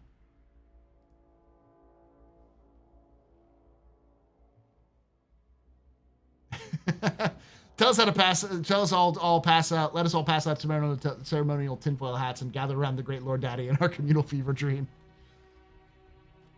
I will say this: it probably is nothing, but it's a strange sight to see. And when you're dealing with almost no information, when it comes to what CIG is doing behind the scenes, you take weird outliers like this and you sort of piece them together with other things that are going on to see what's happening, because this didn't happen in a bubble. There was a reason for them to go through all of the systems and change things and update them, even if it's just because they wanted to make sure everything was good.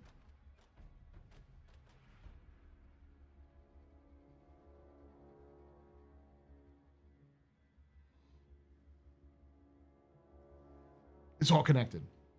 But Hondo, I'll give you the briefest lore rundown. ASD was founded as it was infiltrated by a well-meaning but more or less ruthless capitalist who was too stupid to go into science but loved science. and eventually managed to get into the ranks of ASD, which was effectively a small, mostly failing company, and then work his way up to become the CEO. And in the process, made them a fuck ton of money because he recognized the talent of a scientist who was working on something, not Yorit, another scientist. And they ended up building the disruptors, the ASD repeaters that we have today, which became super popular. Then they built a new like tachyon or neutron cannon that was super high tech.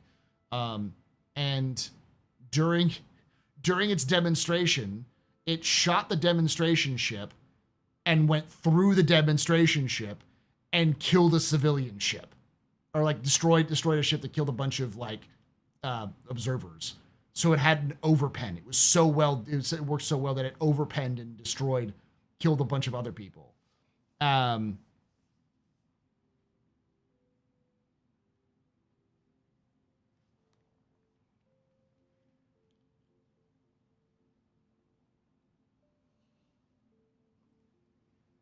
too am stupid into science. That's too stupid to go into science. To give you context, it's clear CIG based the guy who's the head of ASD right now off of Steve Jobs. His background is very Steve Jobs. He's like Steve Jobs mixed in with a little bit of other sort of tech CEO. Not like, because the guy wasn't too stupid to go into science. He was just average. He wasn't like a revolutionary scientist, but he realized he just wasn't going to stand out in the sciences. So he decided to go into the visionary world.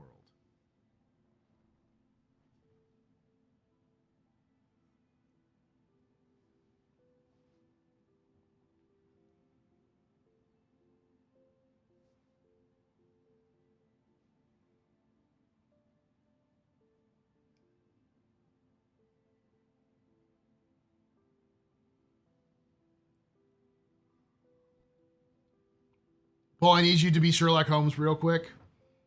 The most simple solution to the updating of all the systems is they just had some update for the systems they wanted to do. The interesting thing is, why did they do the systems? There's no pattern to the systems. They just are updated. But a lot of them are connected to each other and have a lot of interconnected history. So whatever they were doing requires a couple clusters of systems in the lore.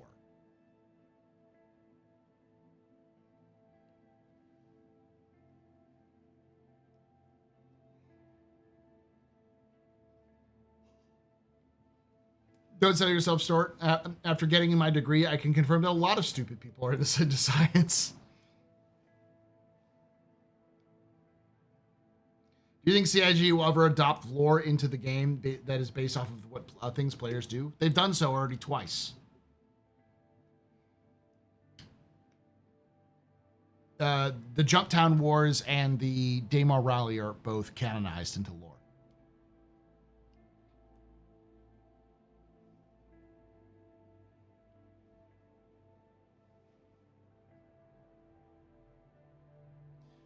You want me on my tinfoil hat take?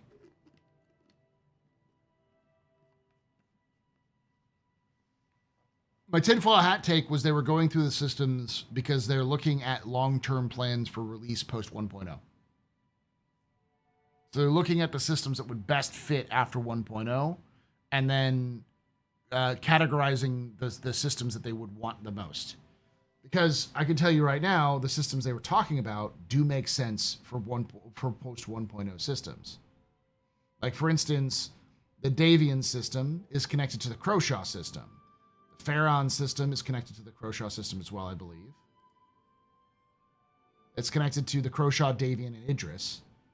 The Idris system is connected to all three. The Kano system is connected to Pyro, which is also connected to Davian. So you've got Kano to Pyro, or Pyro to Kano, Kano to Davian, and Davian to Croshaw. Croshaw to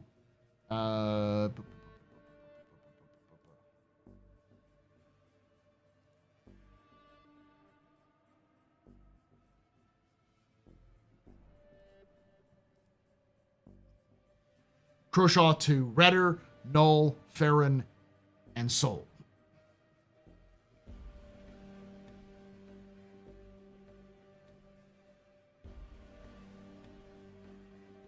And what do they update? Croshaw, Null, Davian, Farron, Idris, Kano, Cathcart, Centauri. Cathcart's connected to Davian and Hades and Nexus, all three of which they updated as well. And Centauri is connected to Null, which they updated, and Elysium. And then they have Fora, which is connected to Nemo, which they also updated. And Banshee, which they also updated. And Banshee is connected to Fora, Lear, which they also updated. And Tamsa, which they also updated.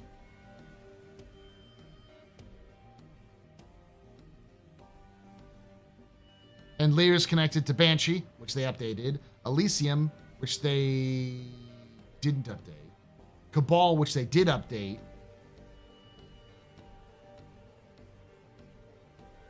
Cabal is connected to Lear, which they updated. Tamsa is connected to Banshee, which they did updated. They did update. And the Hades is connected to Cathcart, which they did update. Nemo, which they did update, and Nexus, which they updated. And Nexus is connected to Cathcart, which they updated. Ellis, I think they updated Ellis.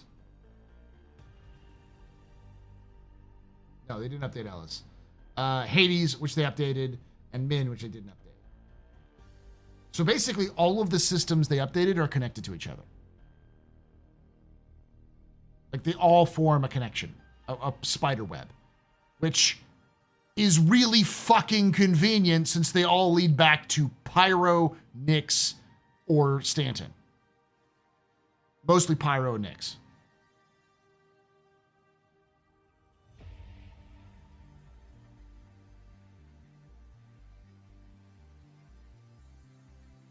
Are any of those systems safe? Yeah, a lot of them are. Cabal is mostly safe. Lear is entirely safe. Well, no, Lear's actually not safe. That's where the cult is. Banshee's not safe. Fora, I believe, is a safe system, but it's not really well settled. The Centauri system is very well settled because that's where Saisei and Yar are, which is where Misk is from. It's space Japan. Well, since Saisei is space Japan, Yar is space Arizona. Not Cathcart. Cathcart's where Spider is. Croshaw is very safe. It's like the second planet, the second system humanity was in. Kano is, I want to say, pretty safe. That one I'm not too sure about. Farron is settled. It's kind of shitty, but it's settled. It's mostly safe.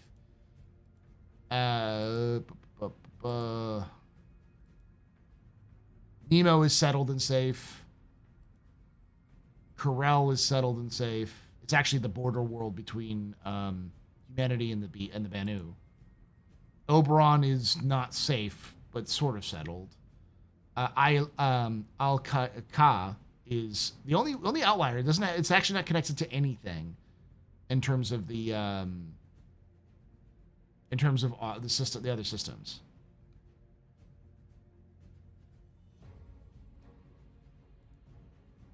Vega is relatively safe. Bremen is safe. Orion is not. Kellogg is a Fair Chance Act system. Kronos is safe. And Brenna is not safe. But yeah. They did not update Magnus. It's the only one they didn't update.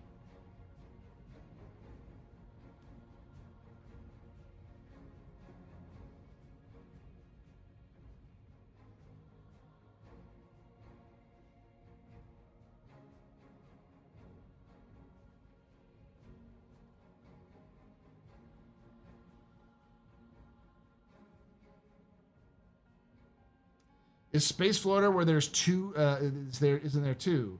So that Space Japan has to deal with the two most insane U.S. states in space.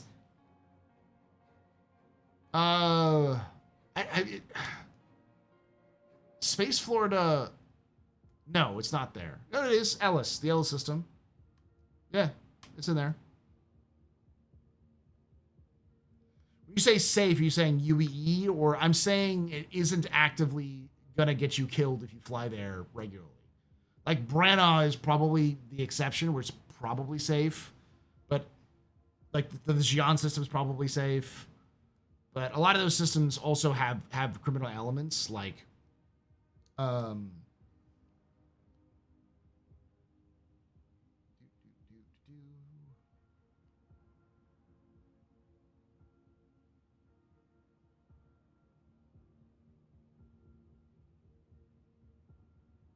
I think it's Krueger system. Yeah, the Krueger system. The Krueger system is the border with the Banu. But that means there's also shit tons of smugglers and outlaws there too. The Krueger system is why the Hawk was built. The Hawk was built to take care of the Krueger system. And it did. And it was so good it became not useful for its role anymore because the outlaws just stopped doing the thing that the Hawk was good at.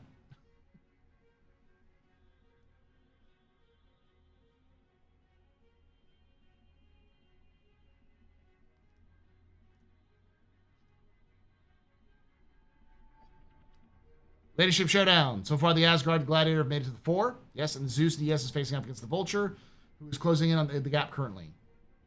I don't know if that's closing the gap. That's actually expanding a little bit. Because it's 8.8K versus 10K. That's still, well, it's actually a bigger gap than it was before.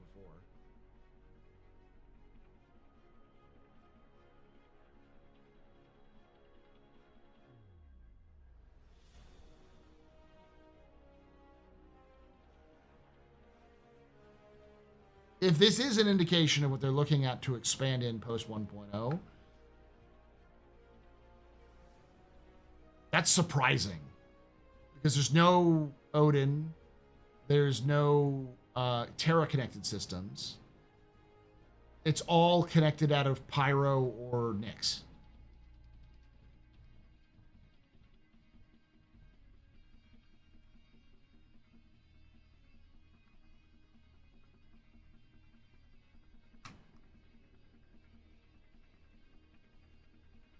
I don't think Nyx is going to have trash everywhere. I think it's just going to mostly look a little run down. That's about it.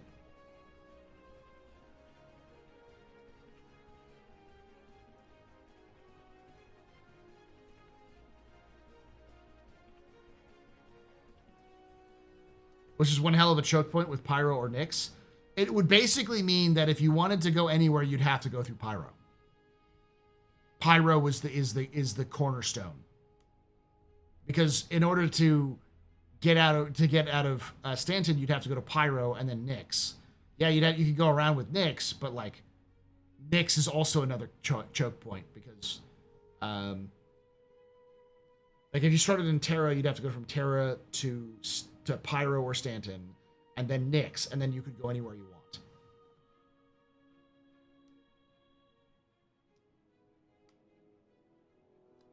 So does the Gladiator have a hope, even if a fool's hope, like Gandalf, to defeat the Asgard? Or is it already a winner by getting the top 4? It's already a winner in the top 4. All of the top 4 ships get a skin. So the Gladiator is getting a skin. It will be part of the winner's circle.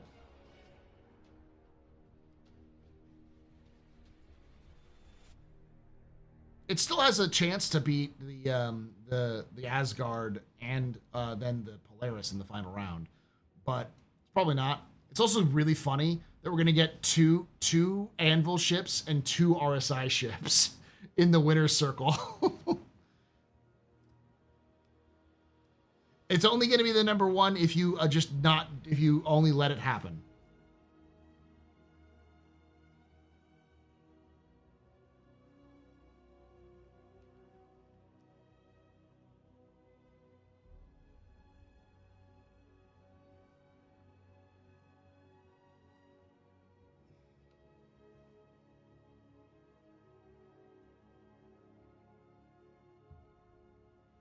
Don't let the solo polos win. It really comes down to who wins between the pull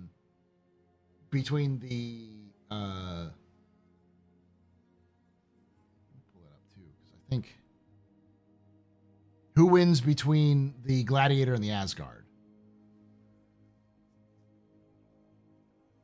Because I think if the Gladiator wins, it has a chance with the meme vote to pull ahead of the Polaris. But if the Asgard wins, I don't see as many people pulling for the Asgard over the Polaris.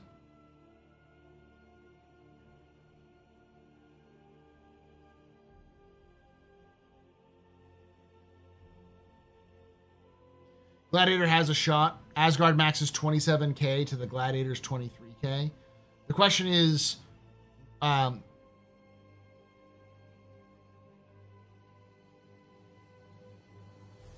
is that total or is that the average?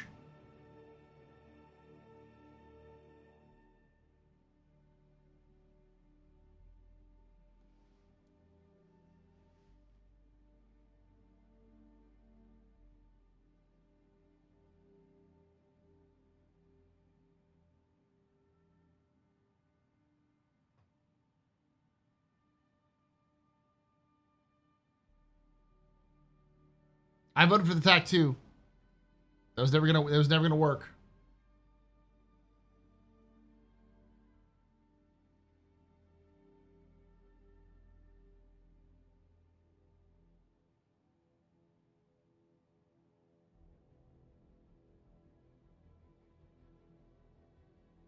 The last update to a system I found was the Davian system 8 months ago. There's no way that's right though. Number of votes. Okay.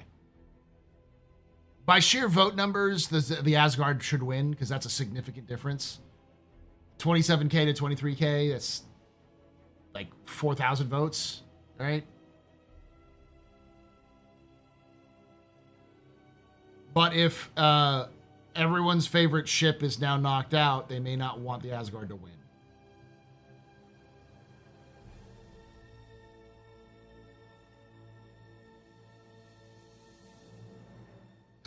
My friend said everyone without a Polaris that voted for the Polaris should have been banned from voting it again. I think a lot of people kind of vote because they think they get something for free. It's not necessarily that the number of people who voted for the Polaris are the people who own the Polaris. It's just they want to either be able to purchase the Polaris, or they think there might be a discount, or they want to be able to buy the Polaris and get the skin when it comes out.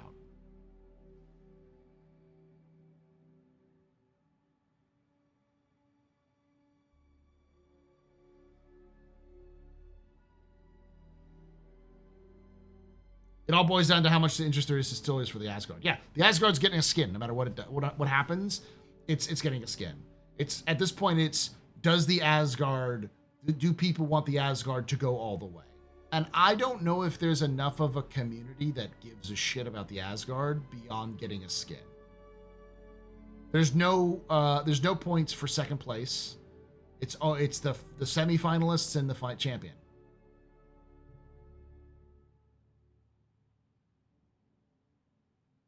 The Polaris is already always available. Can you already purchase it? But you can't get it with a skin.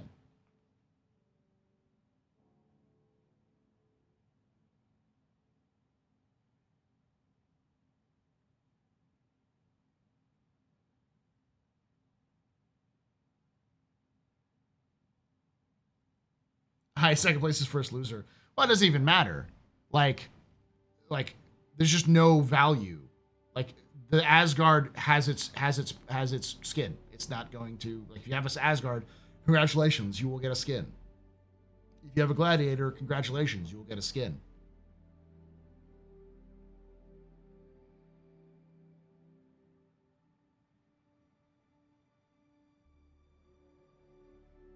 Another purple skin for the memes. I wouldn't even be mad if they went full war with that.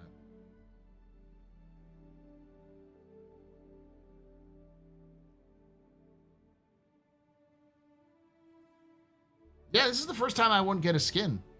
I might end up buying a Gladiator just so I can get the skin, and I also have to support the Gladiator because I don't own a Gladiator, but that's not because I don't want it. It just I never think about buying it. The ships that were on the list that I actually own that I'd have is the TAC, the Corsair, the MTC, and that's it. Everything else is one I don't have. And all of them lost in the first round.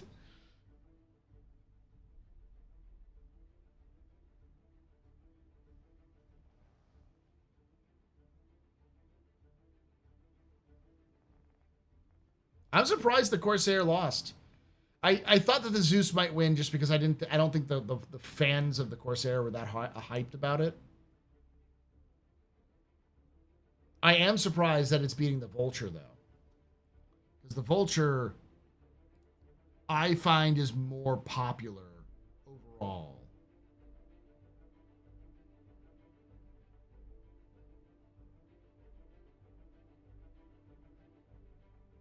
Yeah, but I think more people own the Vulture, but they probably own it in-game rather than purchasing it.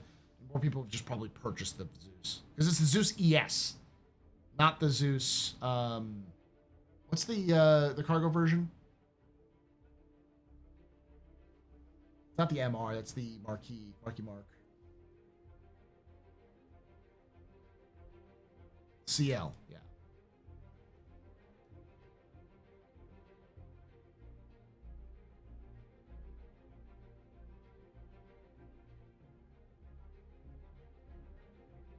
See, whoever the fuck cares. The entire lineup is BS. It always is. The results are always predetermined. CIG can make it, but you should definitely do nothing to back that setup. To fuck that setup. I mean, what can you do? It's CIG runs it.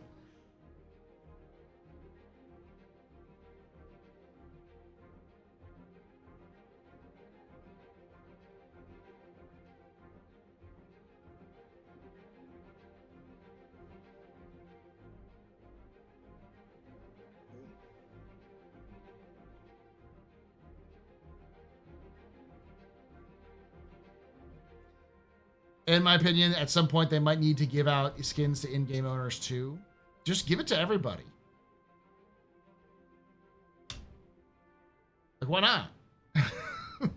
If you own a game package, you get this skin. But I don't have the ship. Buy it in game, or pay for it on the store.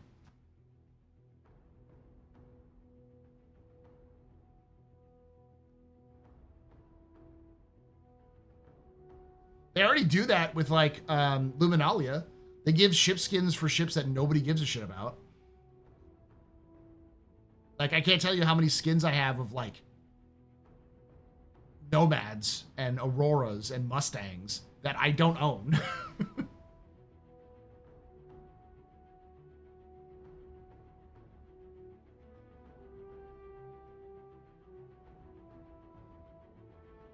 I don't think Tyler would even be against this, because I've talked with him about this in the past, and he's always said he's very keen on getting more people into like more stuff into the game. He wants more in-game stuff rather than out-of-game stuff. But in the perfect world, anything that's done on the website should be done in game. People should be voting for best in show in the game at in-game kiosks.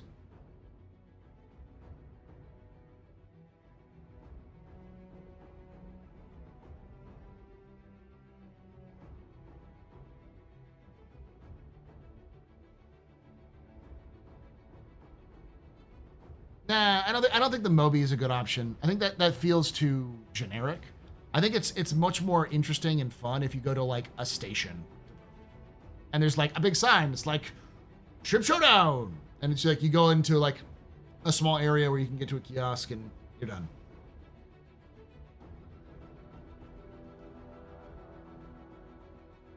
They don't want to wait in line to fucking vote. I'm not saying you wait in line. I'm saying you have kiosks that are in stations and like the main stations and in the landing zone, so you can go wherever.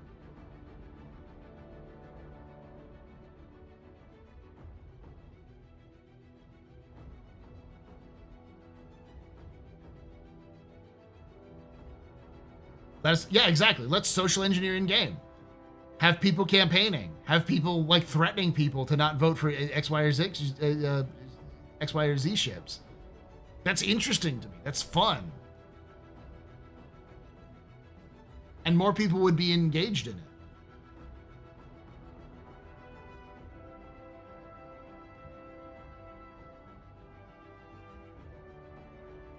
Yeah. Make people show up to vote. It would bring sweet sandbox nonsense. Adds more to the flavor.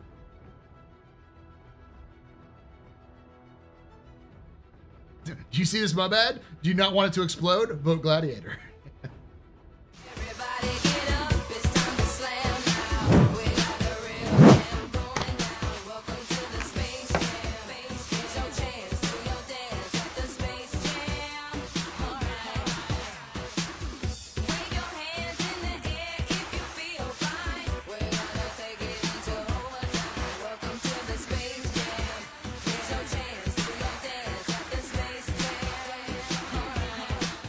Escape H907 just resubscribed for 9 months. 9 months without Rocket Shrike.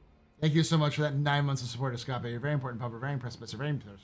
This your father was drinking night. Trust and cheers in chat, y'all. Trust and cheers. I think CIG could do a Talon Shrike upgrade kit with rocket pods instead of missiles. I could see it.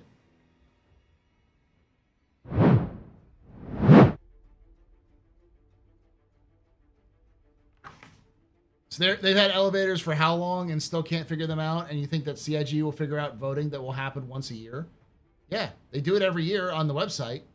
The difference between a kiosk that will just access the back end of the website and a web page that you access through a website is the same.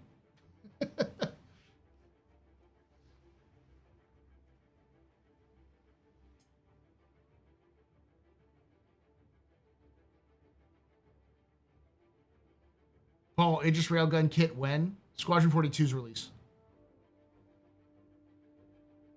Size 10 Gatling when? Never. You might get a size 10 ballistic cannon, though. Not a railgun, but like just a good old-fashioned big cannon.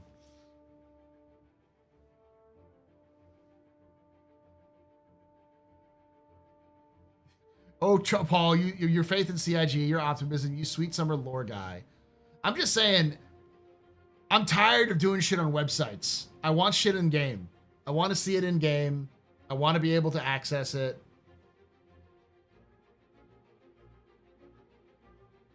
Even if it's broken, I don't care.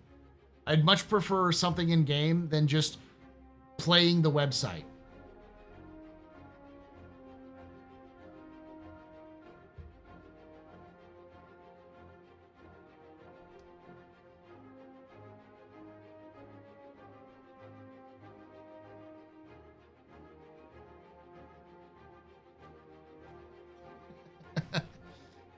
Iris knows better than that I'm not a white knight. I am a soldier of fortune when it comes to my opinions. I'm choosing to believe in your tinfoil hat system theory.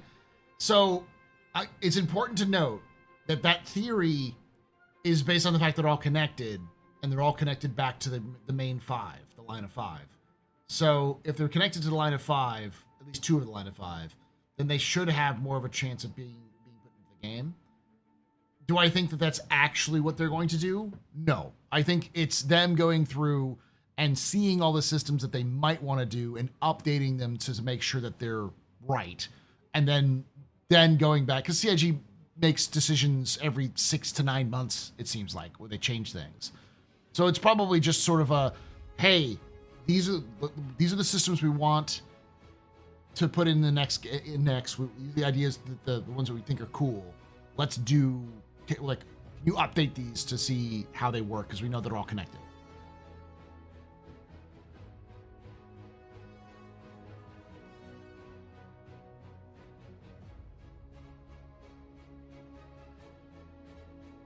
This game, it's a high tech, and they don't have simple night vision scopes for the weapons.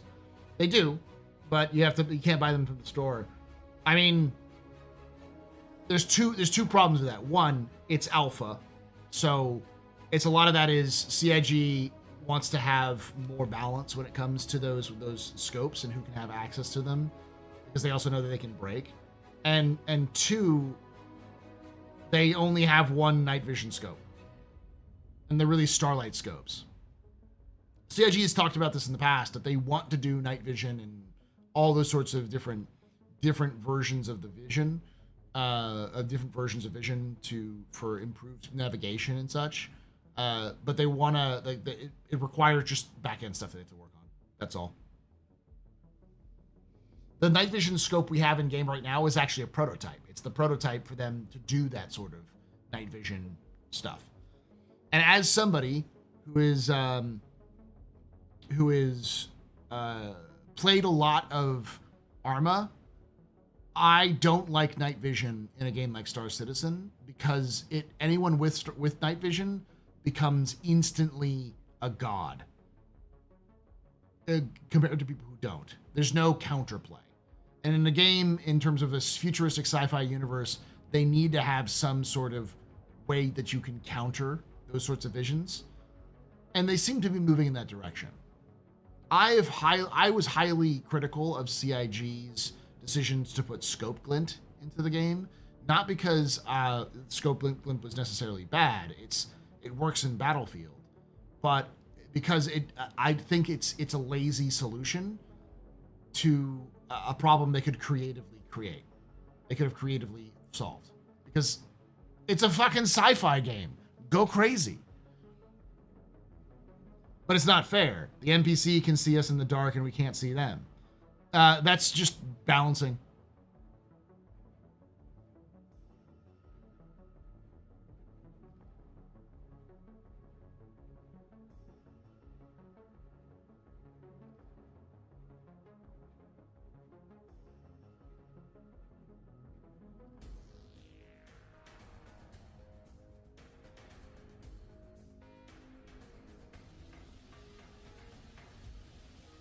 Yeah, there's a lot of other things that CIG needs to tackle before trying to do alternate vision types. Trust me, I fucking hate flying in the dark side of moons or planets. You can't see shit. And having some sort of night vision to help you see what the fuck you're flying would be nice. But it's just not the priority. We were just talking about that, Broheim. I have no idea. My tinfoil hat theory is that CIG was updating the systems that they are looking into adding post 1.0, because all but one are entirely connected to each other. You can form a chain through all of the systems, starting from either Pyro or Nyx.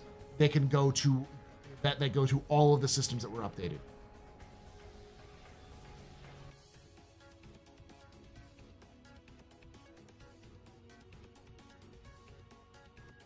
Why is it tinfoil hat? Because it's logically makes sense, but there's no evidence other than the fact that they're chained together. Because you still have some outliers like that Xi'an system, which doesn't have any connection at all. Like, so why would they leave out the Xi'an system? Why would they update the Xi'an system while they updated everything else? The simplest answer is they just wanted to update the systems.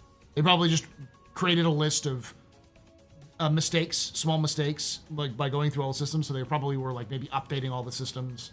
Like they reviewed all of the systems for preview for like Squadron, and then they found some small errors, and they went through all of the systems and they updated the small errors that they saw that they'd caught. And this was just sort of like a mass dump update. That's the simplest answer that I think would happen. But like the conspiracy mind of me goes, why are they all connected? Literally.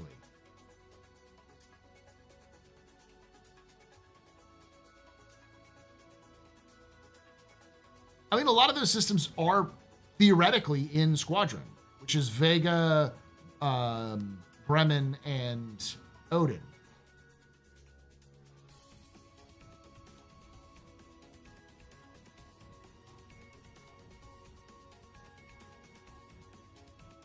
Is it two routes to one end system?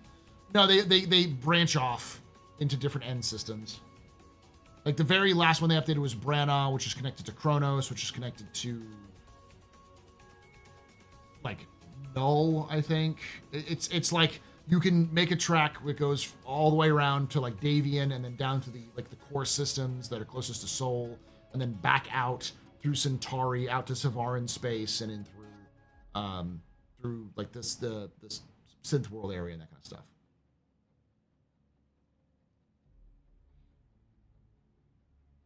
Let's do an outlier to fuck with Paul. Haddock could do that. I haven't heard your theory on where you think the regen crisis is headed. I think it's headed to a full, like, actual analysis and breakdown of the IVS, imprint viability score.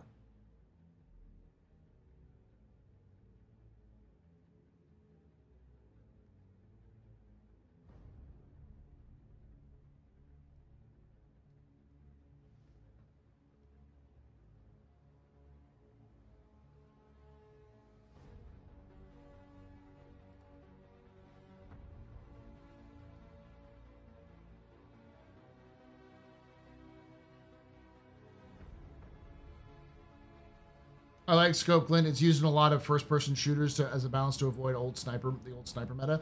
I agree, but I think there are great ways of countering them, which involve sci-fi bullshit more. And I'm a big fan of sci-fi bullshit. Like my theory, my solution to solving the problem is you've got a ping. We're gonna have FPS ping radar. Just have a gadget that allows for larger ping. Like a comms guy or like a radar guy whose job is as a sort of a support specialist who has equipment that they can then use to get a bigger area around an area, and you can find a sniper. And that person can also control like a drone that can then go out and do other sort of like infrared and other sort of scans to be able to find stuff. And that would require a sniper to be able to wear armor or other things that would allow them to blend in with the area to operate the way they do, and that becomes a cat and mouse. More interesting.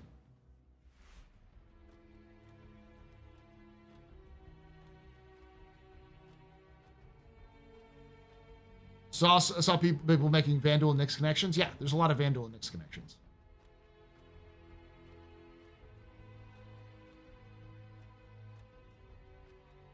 I don't actually saw it, Paul, but do you think we'll get a 4-3, 4-4 or 4-3-2 after 4-3-1 arrives? No, I think we'll get a 4-4. Have ping identify when people are using scopes to ADS. Just a ping to identify people. Because if a sniper is active in an area, they're not moving. They're still. So you can ping and then pick up a still person that's in an area because their armor will pick up. Their like electromagnetic signal for their armor will pick up. Which means that if you do a strong ping, the sniper will also know you picked them up. And so now they have to know, do I move or do I stay where I am?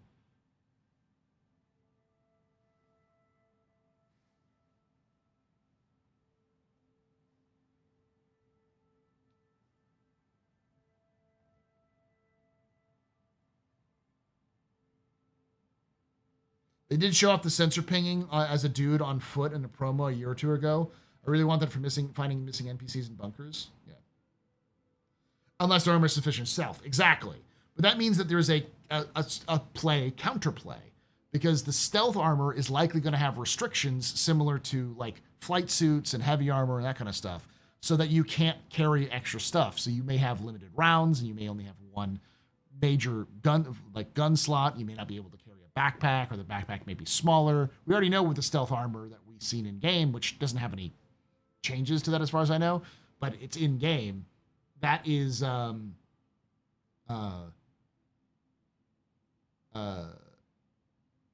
that is clearly going to be stealth to ping, right?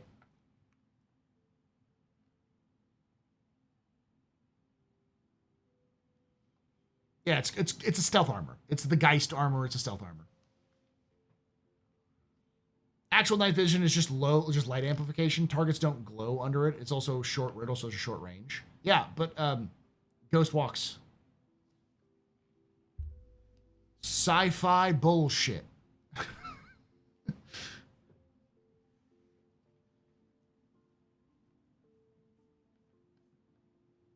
I understand your reality. I reject it and substitute my own.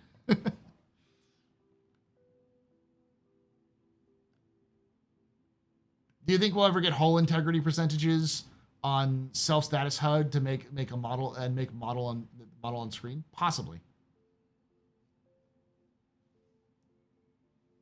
And Wavium crystal lenses, exactly. Because at the end of the day, it's still a video game. So you can use the setting you have to be more interesting. And they already have the technology for ping, so adapting the ping technology for what they already have in game, whether they want to do to counter things like snipers, is, to me, far more thematic and far more interesting than coming up with something that's been used in Battlefield for years, which nobody really likes, but is needed in Battlefield because the snipers are actively cancer when it comes to trying to play those things.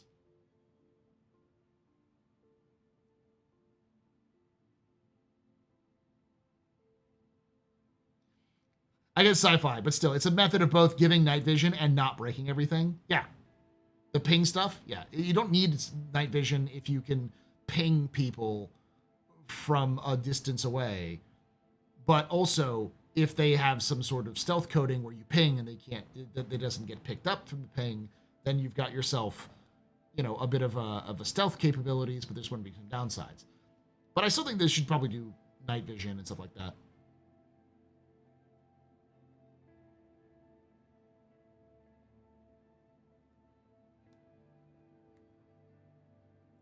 Went back to the Lord Citizen Vandal episode and was wondering... Them biddies. Do you not love playing Rush Attack with an entire team of snipers, Paul?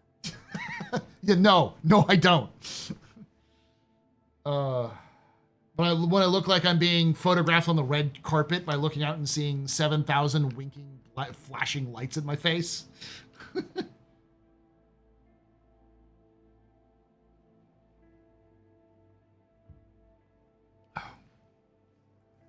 Went back to Lord Citizen Vandal episode and was wondering, where in the lore is the Navy most heavily located now? Not in Stanton. It's Vega. Vega and the border systems with the Vandal. So it's like Vega, Oberon. I'd have to look back. I think Vega is the closest one. Everything else is a outlaw system that has borders with the Vandal.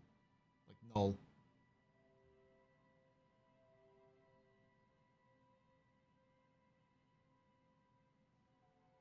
I like the idea of night vision being attached to ping. I think it can be separate things. Night vision can be something you can use as a passive way of finding people, but if people have certain stealth armors, then you just can't see them. But why can't you see them with night vision? Because it's light amplification. And the arbor is covered in a protective coat of bullshitium, and this bullshitium completely makes you invisible to infrared and night vision, as well as LiDAR pings.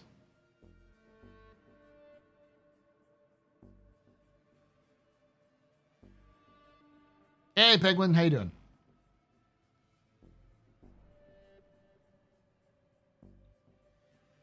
What is bullshitium made out of, you might ask? Quantanium.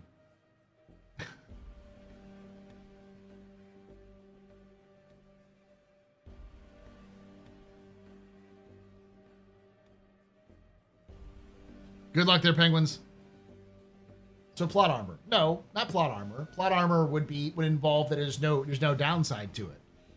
There's some downside to it in that it's only going to be available. Bullshitium coating is only available on one or a couple of different armor types, which are smaller, lighter, which means you can't carry as much, which means you can't carry as much ammo, and aren't perfect. And if you move around, it'll be picked up more. But if you're still, it will be picked up. I was just talking about, someone brought in, was like, why do we live in such a sci-fi universe with Star Citizen and you can't even do night vision? And we were explaining, like, development and how development works. Like, Star Citizen's still in alpha, so many other problems. And I was talking about this, the problem with like Sniper Glint, and my perspective on Sniper Glint is I don't think it's a bad tool. It's used in like Battlefield all the time to good effect for that game. But in Star Citizen, I've always felt like there could be more creative applications to solve the sniper problem than just using Battlefield technology, Battlefield tropes, Battlefield, Sniper Glint stuff. I'm concerned that what the ping is made of. That's a lot of directed energy to aim at people. Yeah, sci-fi. It's made out of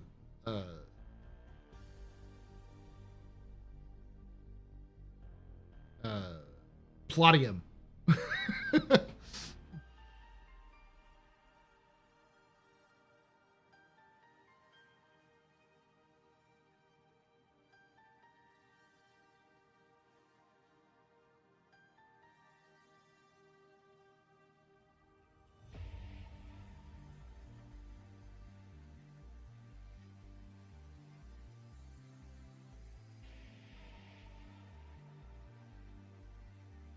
If you're talking energy transmission, there's a gray area between sensor and weapon. Asium, yeah. I mean, CIG clearly took inspiration from sonar pings for their ping system, and as everyone knows, you don't do active sonar pings with divers in the area.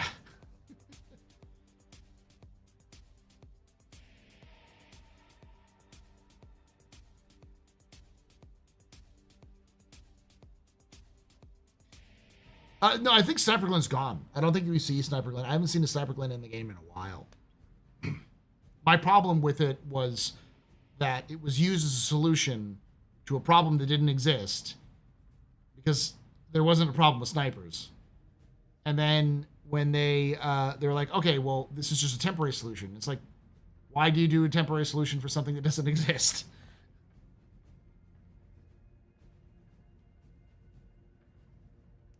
One ping, please.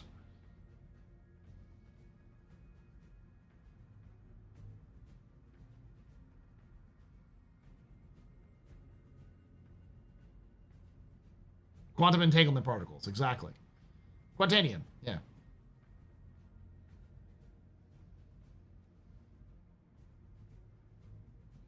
All right, I'm going to use the restroom, and then we're going to do a office hours capsule on the latest roadmap roundup. Well, sniping right now is rather extremely difficult and pointless given where people gather nowadays. That's my point. It was never really a thing outside of Jumptown, and even then it was just like we have the solution to snipers, which is friendly A1 or A2 inbound, or now basically any ship with a size 3 missile rack. Like, sniper in that area, carpet bomb the area, no more sniper.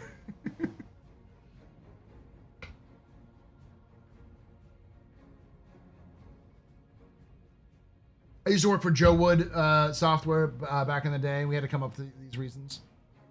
Yeah, it's explanations. It's more than just explanations, though. It's just explanations. The thing about it is it's explanations that work in the sense that they have the tools already there, so just use the tools they already have rather than inventing new things to solve the problem. Like, solve the problem with gameplay and then explain the gameplay with lore.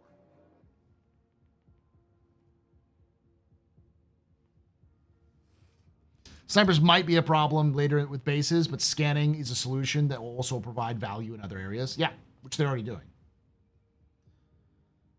Why no size 4 bomb racks for the Gladiator or size bombs for the Inner Bay? Because maybe CIG is trying to like sneak us in with a stealth Gladiator update.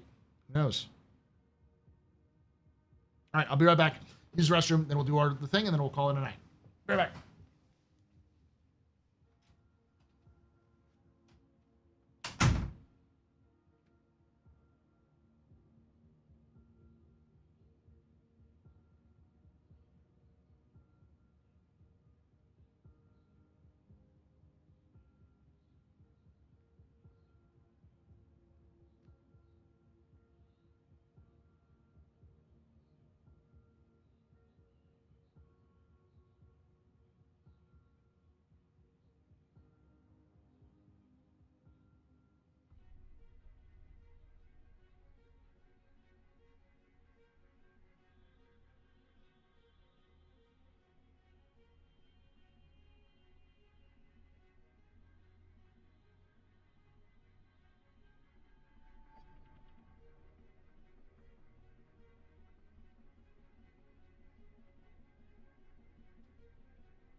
Barcelona! Barcelona! Barcelona! Barcelona! Barcelona! Barcelona! Barcelona! Barcelona! Barcelona! Barcelona!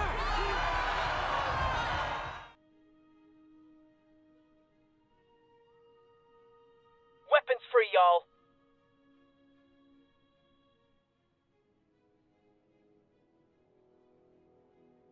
Genesis. Drugs. I can fly. I'm pilot. Barcelona! Barcelona! Barcelona! 2 months. Distress Barcelona!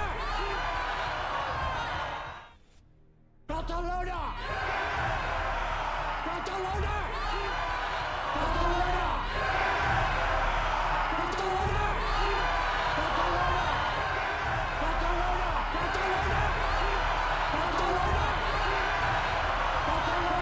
Stand by for Titanfall.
I'm just an old-fashioned cowboy.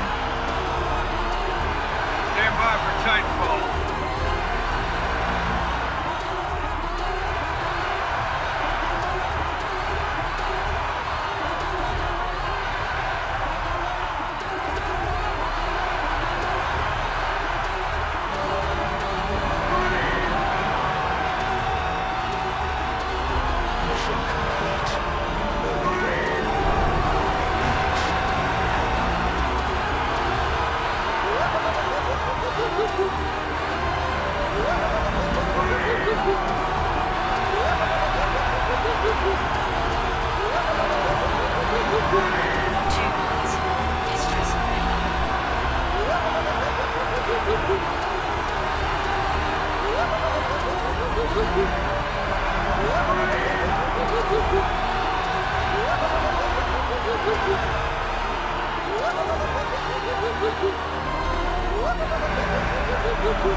I love it.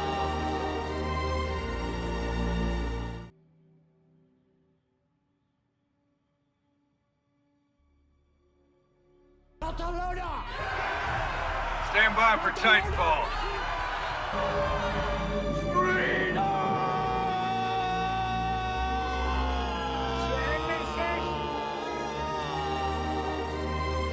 I'm Fly. I'm Pilot. I'm Fly. I'm Pilot. I'm just an old-fashioned cowboy. Drugs.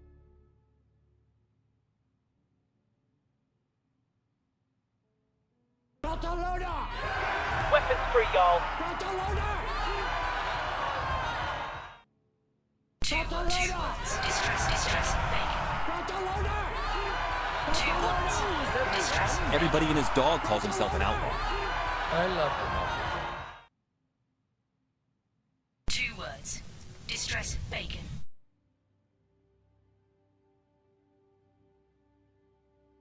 I'm Fly. Mission complete. I'm Pilot. Burrito. I eat. Drugs. I love democracy. Good news, everyone. Stand by for Titanfall. I like money. I love democracy. Two words. Distress, bacon.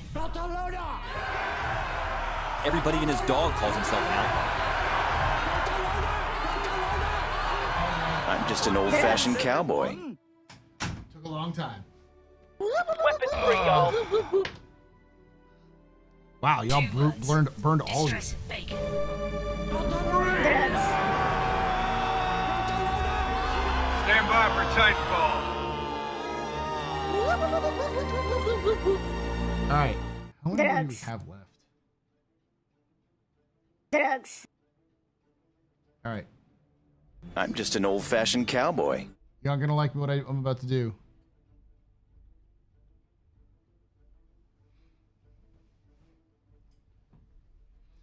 What I'd love to see is some kind of ATC around landing zones and stations, guide noobs to the hangars or pads. It adds the flight realism and reduces accidents. Yeah, they had that. It was called the spline system. Everyone hated it.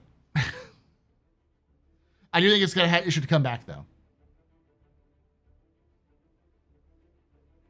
All right, let's do the reading. For those of you who haven't done this before, when I do a capsule, I'm basically doing it like a small section for a video for YouTube.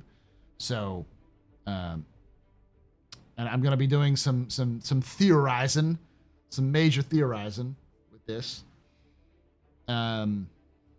Because they brought these back to where they were going to be originally.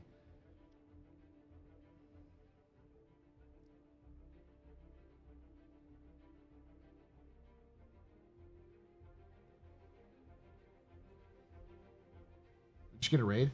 Hey, Chew Toy! You came in right when I was about to start the recording. Welcome, everybody.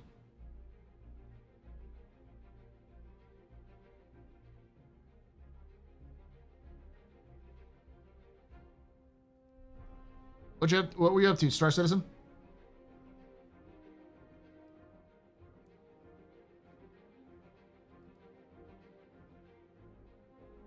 Hey, Sapper and Shelby.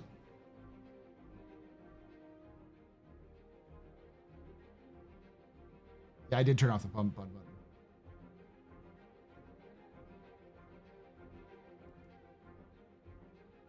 Onyx. Well, we're about to talk a little bit about Onyx Part 2 here.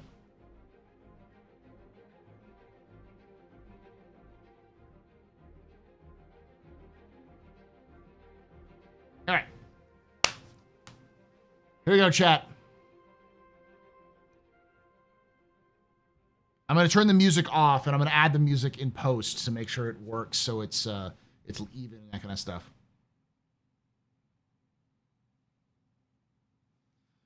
All right. 3, 2, 1. Button. There we go.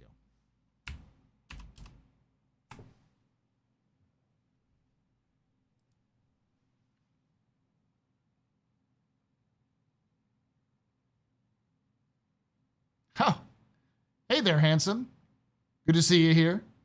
Welcome to another Office Hours. Capsule. That's right. This is a small segment of my office hours live stream that I do live at twitch.tv/theastropub, youtube.com/@Astropub Live.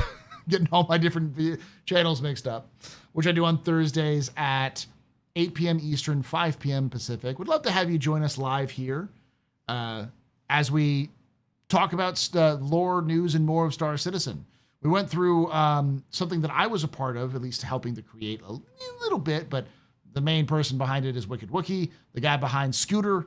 He released a new video, which is a whole Scooter Cinematic Universe, or SCU, for you to check out. Go check that out.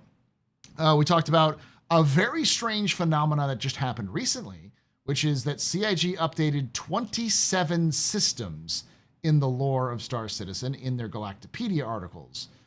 All in 2 days. Some very spooky stuff there. Looked a little bit about the Gladiator, because I'm definitely a fan of Team Gladiator, hoping they go all the way. At least they're definitely going to get a skin, which is nice. And yeah, now we're going to be doing a look at the roadmap roundup. So, without any further ado, sit back, relax, and let's get into the roadmap roundup from August 27th, 2025.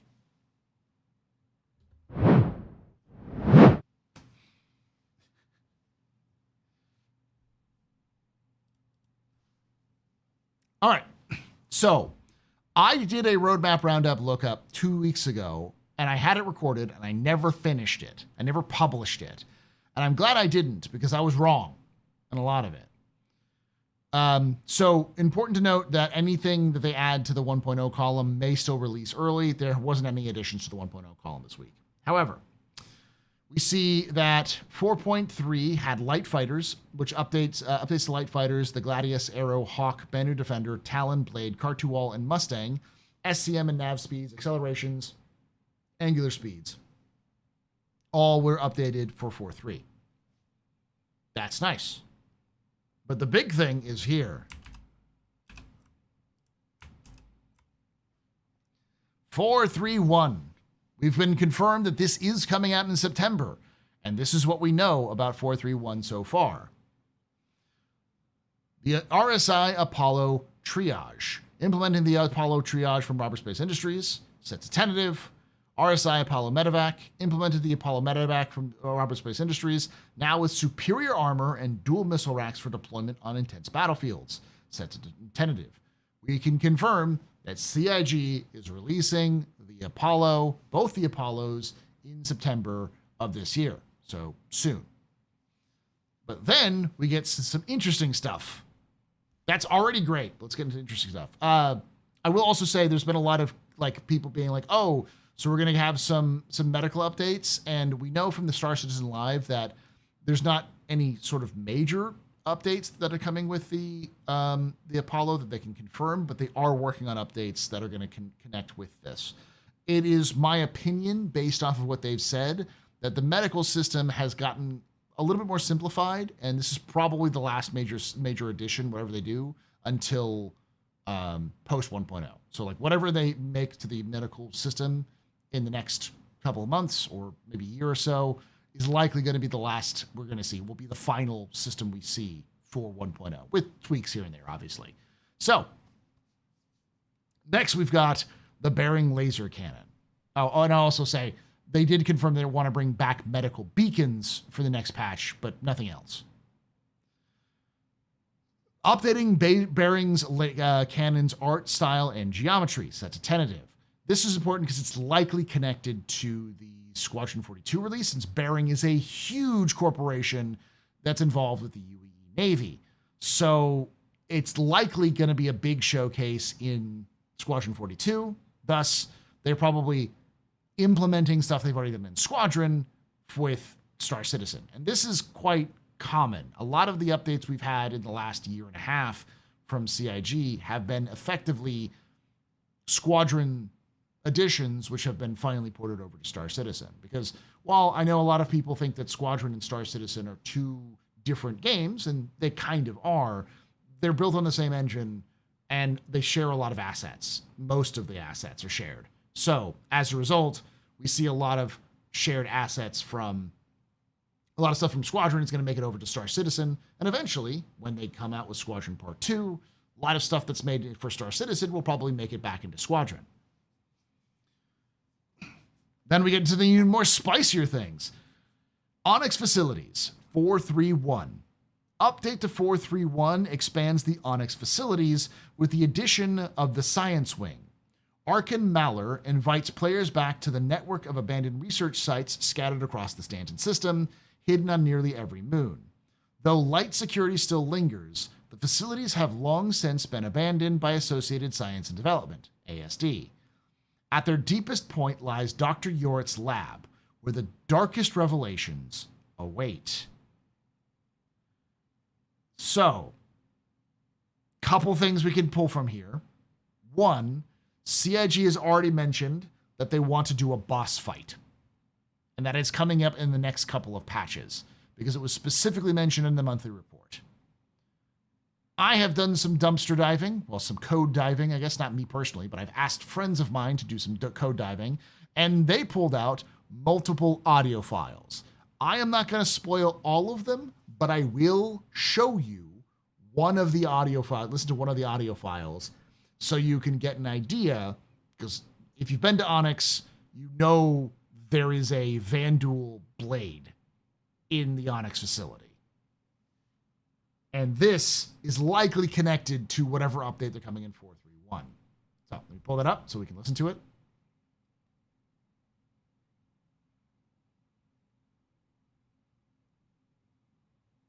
Couldn't have been that far back. There it is. Here we go.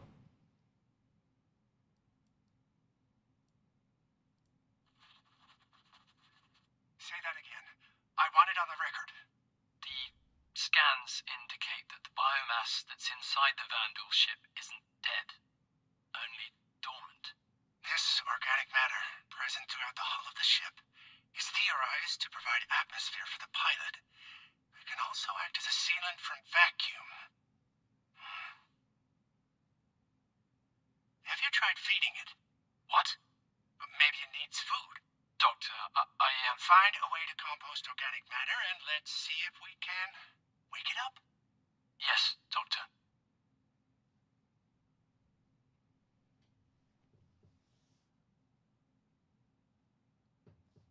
I'm not going to share anything else because I don't want to spoil anything else, but this is sort of a interesting. So, we are going to have some sort of boss fight. It is going to be in the Science Wing, and it's going to involve something, likely something to do with the Vanduul, either Vanduul technology, Vanduul biomatter, and it also likely has to do with the regen process. There's other audio files that we've seen about how regen and the process of regen is something that Yorit has been messing with if you've been following along. I do plan on doing a lore video breakdown of ASD and Yorit's story once we get 431 in, so I can kind of get footage and get cool like stuff from each of the facilities so I can put that narrative in there. So that is big. I'm looking forward to this because it's likely going to be our sort of spooky Halloween update for next month. Hopefully it makes it in, but we'll see. AI FPS turret. Adding anti-personnel turrets for players to avoid or destroy, providing additional PvE challenges. Now, this was originally removed from 431, and it has been added back in to tentative, which is interesting because maybe these turrets are going to be added to the Onyx facilities because they are located right underneath it. Mission pickup on location, enabling new missions to be discovered and added to journals when you approach or enter a designated area. This is also something that was being in 431 and then it's been added back into it, card setting to tentative, which is interesting. So it seems like they're updating some of these things to move a little bit forward with new information and maybe some new tech that they were able to get working. So that is the update for 431. What we think is gonna, what we know CIG is planning for 431. It's always important to remember that CIG can and will remove some of these if they can't make it in time. And we'll know more by the next time they update it, because the next time they update it will be in the second week of September. We should be seeing 431 going into Evocati possibly by the time you're seeing this video, but almost certainly by the first or second week of September, because they do want to release it sometime in September. So, as always, thank you for watching. If you did enjoy this, hit the like button, subscribe for more videos, and hit the bell icon to be notified when these release. If you really did enjoy this, as always, I want to hear your thoughts down below on anything I said. Am I a madman for saying these things? Am I seeing patterns that don't exist? Are you excited for the Apollo finally coming in, even though it will not have its drones? Let me know that and more in the comments below. Like I always say, hope to see you someday in the black.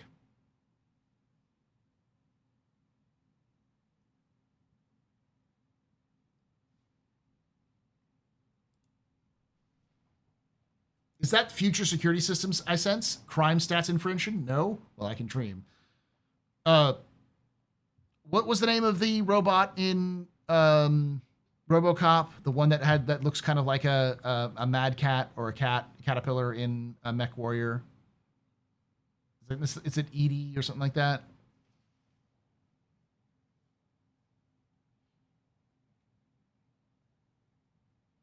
ED7? ED209? Red Foreman? So yeah, I think we'll see something like that. Yeah, we've known Vanduul Tech as techno-organic for a while. It's a combination of living and non-living matter. That's basically the Vanduul drop these things called harvesters onto planets, and these harvesters go around and chomp everything up. Anything that's on the ground, so like trees, rocks, buildings, people, and they take all of this stuff and they turn it into a slurry. This slurry is used to make all Vanduul ships and is even used as food for the Vanduul. So they use this sort of organic, inorganic matter, that the combo that they have, to do everything.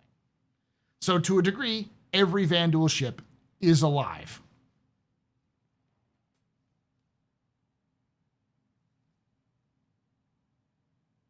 Somewhat. Probably not conscious, but more sort of semi-conscious, like bacteria.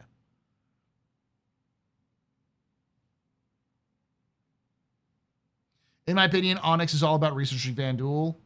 In my opinion, that power core is a kingship power core. I don't think it's a kingship power core, but I wouldn't be surprised if it's the power core of the ship that they captured, which is references possibly a kingship, but is likely not a kingship, but a cruiser.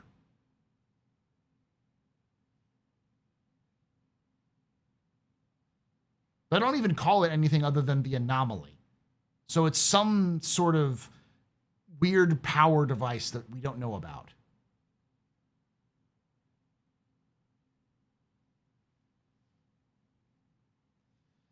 Reminds me of the Tyranids a little bit. Well, there's also a theory, which is fairly, it's not like 100% because it's clearly not, but like there is a theory, a fan theory, that the Star Citizen universe is the beginning of the golden age of technology, or the dark age of technology, in the 40K universe. Because a lot of things are similar. AI is not reliable and is going to try to kill everybody. Humanity is just branching out with a sort of a limited empire and is encountering lots of very hostile species. But it is still mostly, able to control things. Yeah. It's not real because obviously it's not how IPs work, but like it's a fun theory, at least.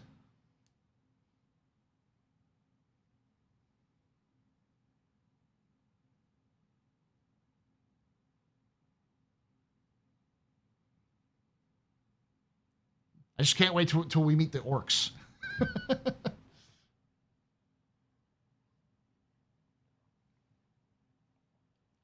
Slaanesh isn't birthed yet, Del. If this is the early days of the dark age of technology, Slaanesh's birth happens at the end of the dark age of technology.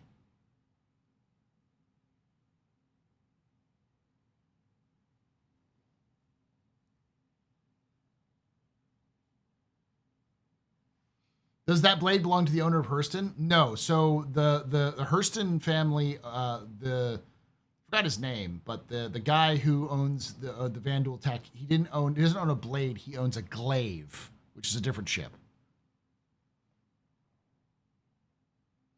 The Emperor of Man hasn't created his gestalts yet, but it would be funny to just see a gigantic dude walking around with golden eyes every so often. It's a nice little Easter egg.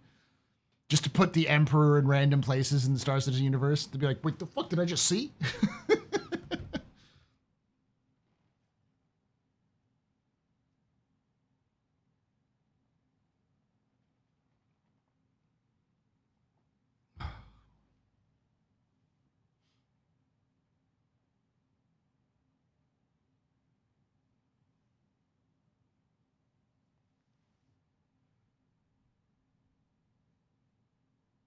It's not a medium ship, it's a light ship.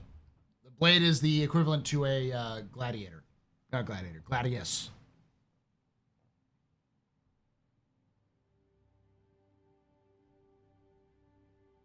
Yeah, CNOU is Consolidated Outland.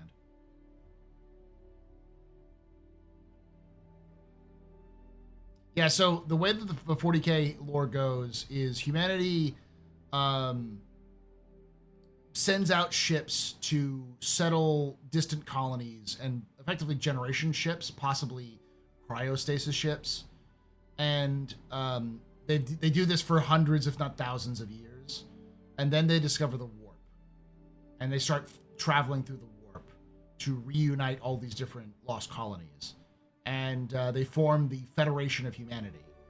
And that federation is connected together into one gigantic web that's super powerful. And they develop all these robots to help them out. It's heavily based off of Star Trek. Like, the 40K universe, the 40K writers are effectively saying that that Warhammer 40,000 is the bad end of the Star Trek universe. Automod is Imperial. What did Automod catch this time?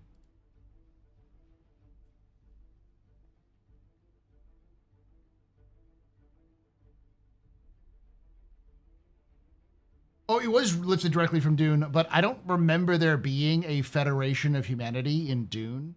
There was always some sort of, like, empire in Dune. Though I could be wrong. Those who are better at early Dune lore can correct me on that. Then, you know, what was it called? The Jihad.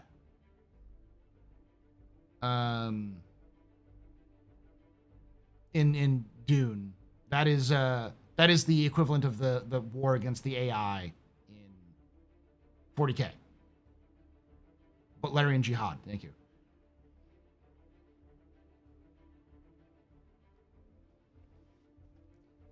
And so once the Federation is founded and they're doing well, that's when Psychers start showing up. When Psychers start showing up, it becomes complicated. Some worlds embrace them, some worlds hunt them, and then it was around this time that Slaanesh is being born. So like all the crazy shit's going on, and so these warp storms start building up, and this is the beginning of the AI revolution. So the Men of Iron turn on humanity, and an alliance of humans and other species basically stop the AI, but at a huge cost. Like billions are dead, worlds are shattered in this. And as humanity is trying to rebuild after this war, is when like the long dark, or the great darkness, I can't remember what it's called, where basically all of the warp becomes so unstable you can't travel it anymore.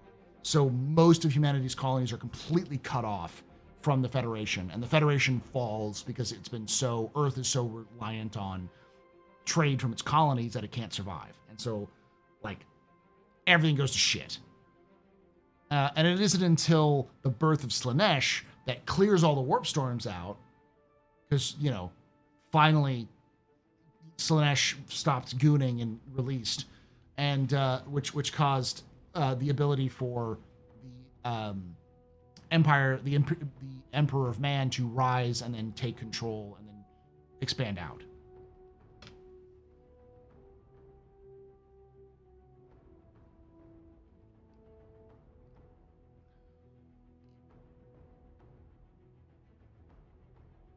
Yeah, the Age of Strife. It's the Dark Age of Technology, then the Age of Strife.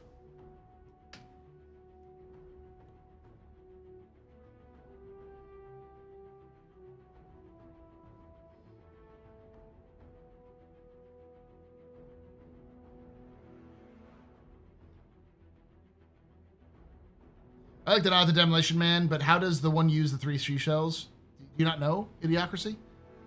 Hey, guys, Idiocracy doesn't know how to use the 3 seashells.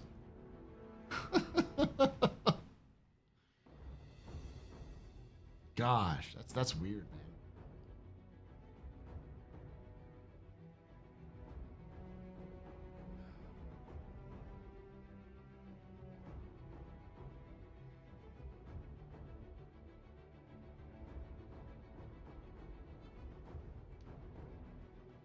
So Star Citizen is very similar in the sense that you could, it's heavily implied that jump points are bridges of real space through interspace, a different dimension that exists, which is likely just sort of a smaller dimension that's just on top of ours, which sounds a fuck ton like the warp. So jump points are simply, what do they call them? Webway. They're just webways. They're natural forming webways in the warp. A point from point to point in space.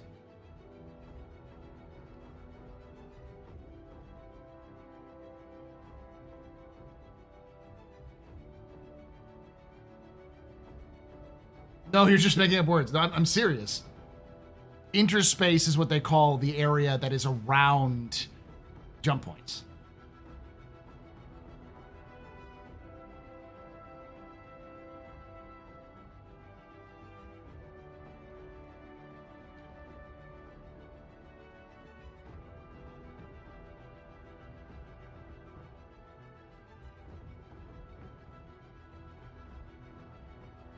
Remember, when you die and you're regened into a new body, your soul is traveling through interspace.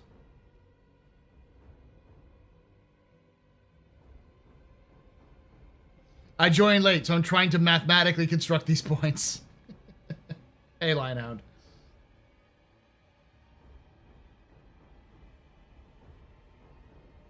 Whereas the joke is that Star Citizen is could theoretically be the earlier point in human history in the Warhammer 40k universe, and then the mention of Dune was more like, oh, Dune.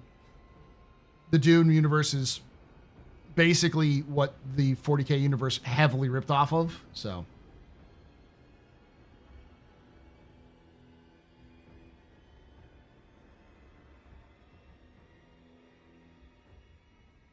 Did you just prove we are the Eldar? No. The Eldar, if the Star Citizen is in the 40k universe, the Eldar are further away. We haven't met them yet. They're possibly beyond the Xi'an. There are 2 science fiction IPs which are the most important IPs to all of, I'd say 3. 3 IPs which are the most important IPs for the entirety of modern science fiction. They are, in order of appearance, Starship Troopers, Dune, Star Wars. I like Star Trek, but I think they're a distant fourth. Those 3 are the most influential science fiction properties that have ever existed.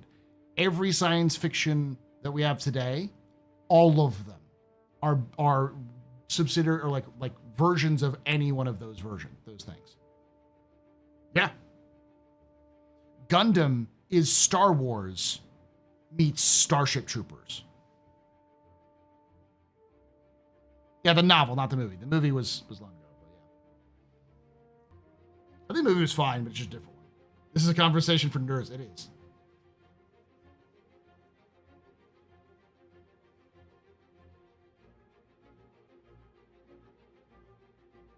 Hey, Grim. Welcome from Grim Stream. We're talking a little bit about some other stuff.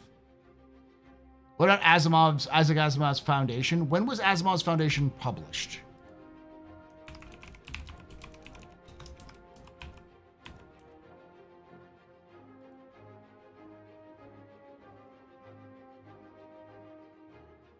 1951.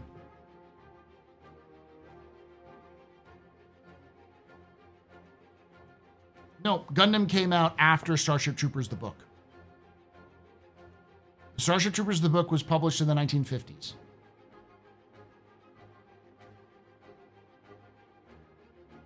Thank you, Grim. Welcome to Grim Stream. We're kind of wrapping up here anyways, but thank you for coming in.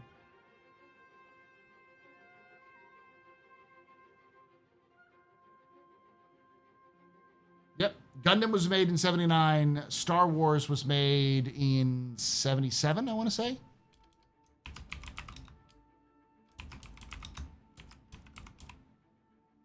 So,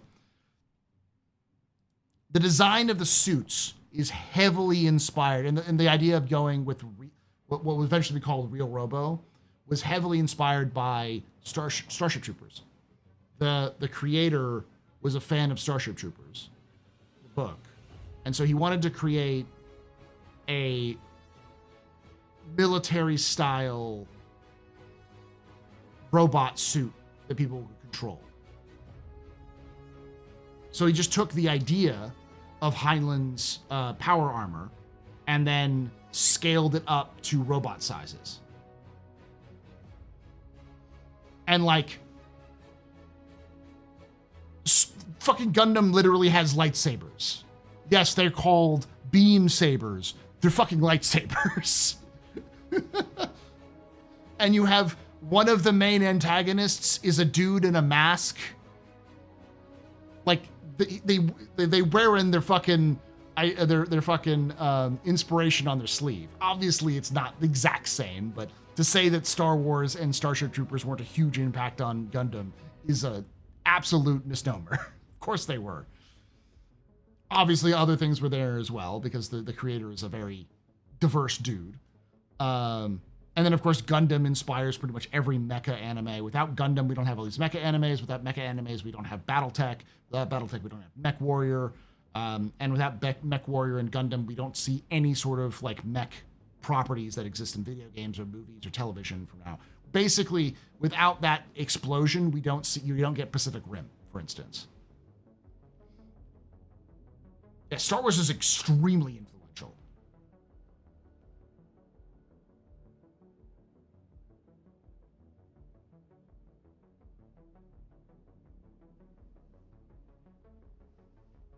The Starship Troopers, the book, is mostly boring. It's a philosophy article wrapped up in a war story. It's clearly one of Heinlein's early works, because he was just sort of trying to write what he knew.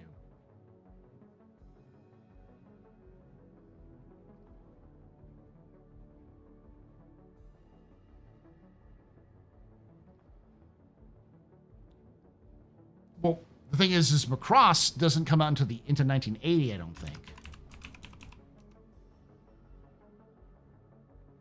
1982. So Macross doesn't come about until several years after Gundam comes out. And Gundam, it just has a huge explosion of mecha anime. So there's Dogram, there's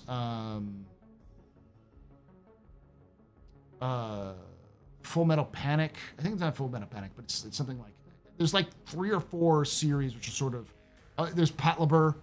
Like, all of these series come out around this time. And Macross is one of them, which takes advantage of this sort of Real Robo trend.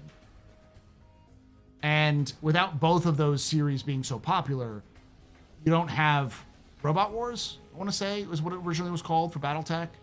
And then they just kind of licensed all of this, like, mecha stuff that had been created in Japan to put in America.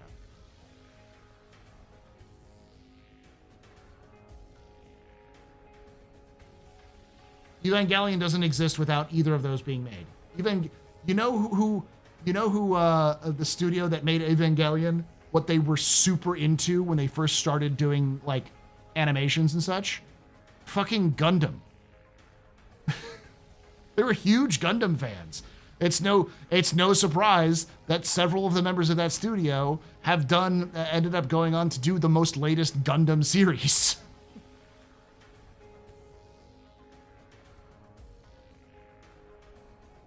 Battle droids. Thank you, Jaded. Yeah.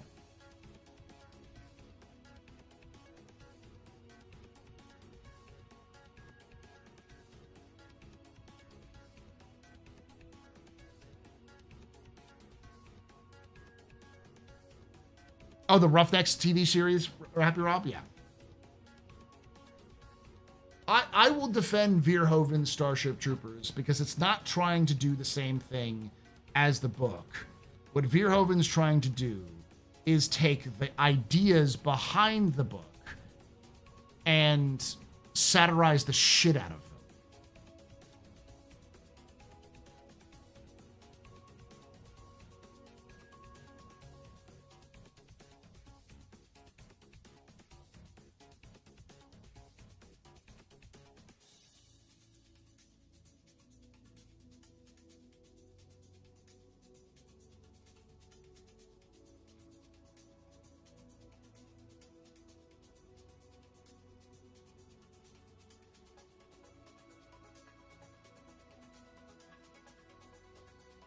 Like, people didn't realize that RoboCop is also a satire.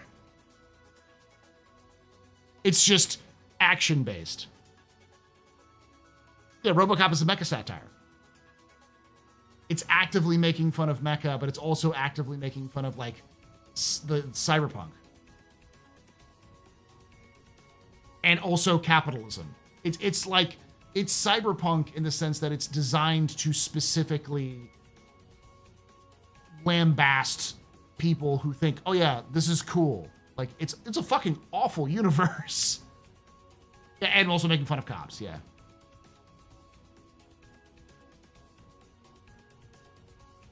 Jordan Weissman was selling his tabletop war games in his Ziploc bags at craft and hobby fairs when he saw some Macross 2-inch mini models and brainstormed a game around them, and then got to Norm license for those models from Studio New via intermediary, and thus Battle Droids was born. Yeah, but without Gundam, you don't have Macross. That's my point.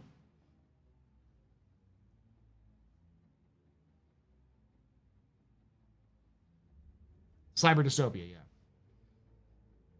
It was basically a reflection of the fears of Americans in the 80s, which was the taking place in Detroit, this like the industrial powerhouse of America, and saying that Detroit is going to become this awful hellscape because all of the industry is going to leave and everyone's going to be purchased by the Japanese.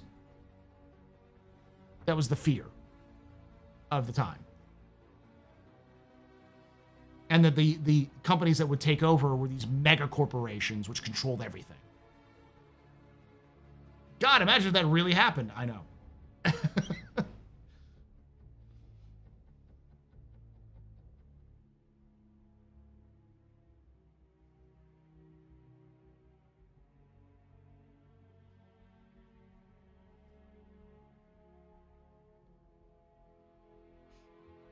I guess in this article, in this rotation, I'm sure Dune is heavily inspired by Foundation series.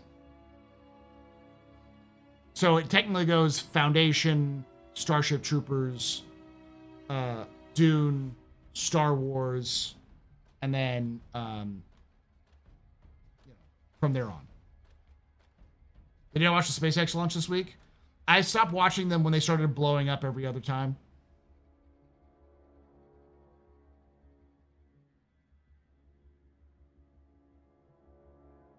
Oh, somewhat true. Not everything's owned by the Japanese.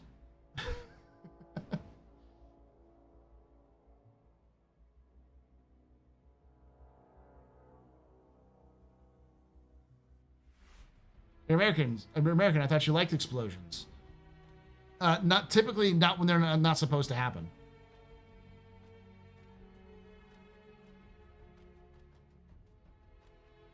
I mean, the thing is Pink Husky, there are much earlier. Giant Robo predates all of them in terms of like robot shows, but I've never heard of Mazinger Z. I'm sure it's important, but Gundam it's impossible to downplay how big Gundam was.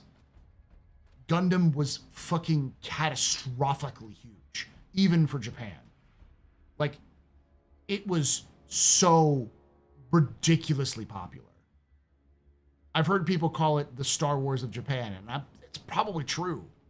Like, in terms of how meteorically popular it was.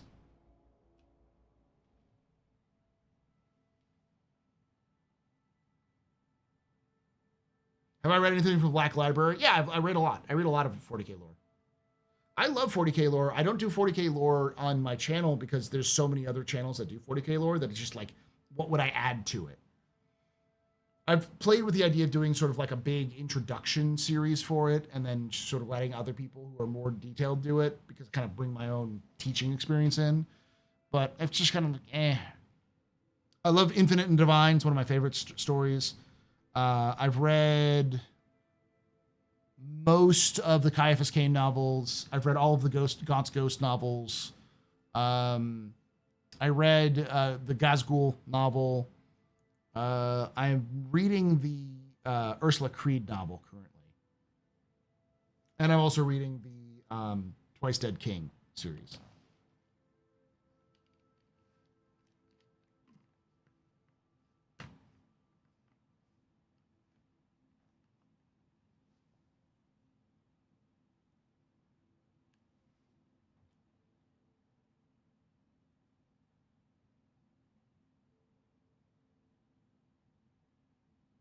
Oh, Goldrock. I know that name. Yeah. But was it real Robo is the question. I don't think it was.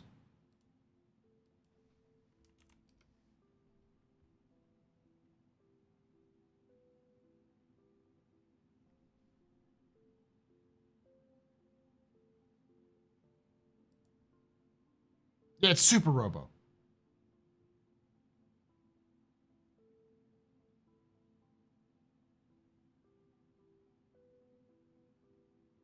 I recognize the Mazinger like mecha, yeah.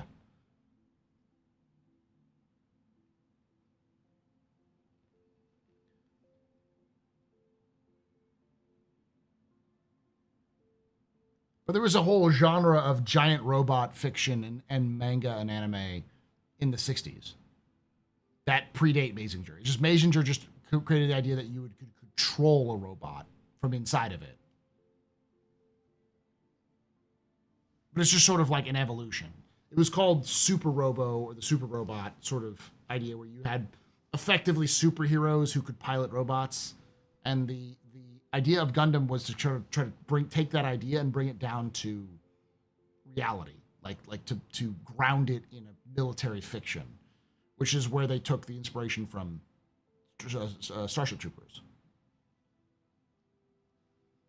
I haven't seen Bubblegum Crisis in a while, though, yeah. Nice. Good job, Jerkero.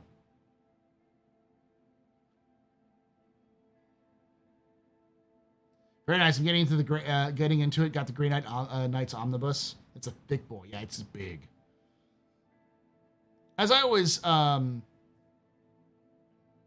got antidepressants though. That's fine. If it works, it works. You got to deal with that before you deal with the HD. Okay. What was I gonna say?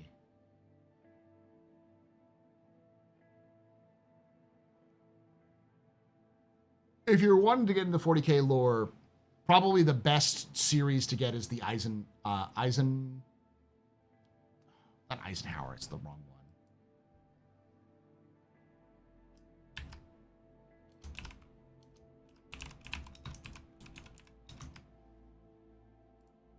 Eisenhorn.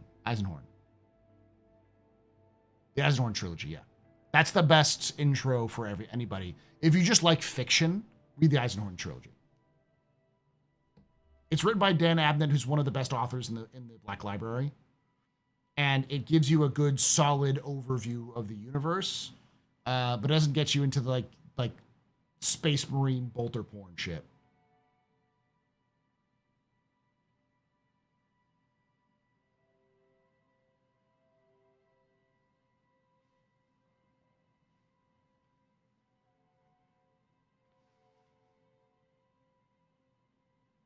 Yeah, Emperor had a TTS, but that's more of a movie. It's sort of like a video. And it can get people into it, but...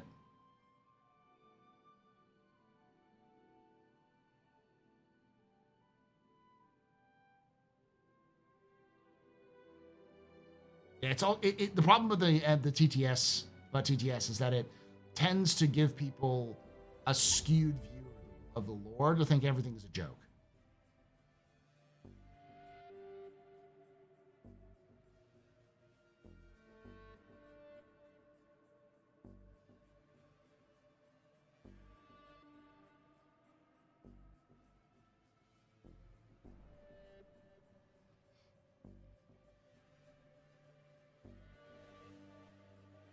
Caiaphas Kane is 40k Blackadder. I always thought of it as a combination of Blackadder and the Flash series.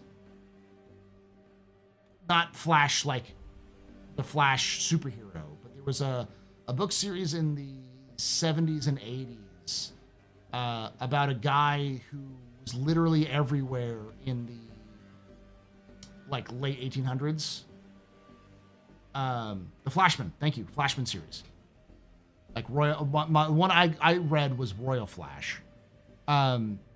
It's a satire, but it's like a satire of those Bastard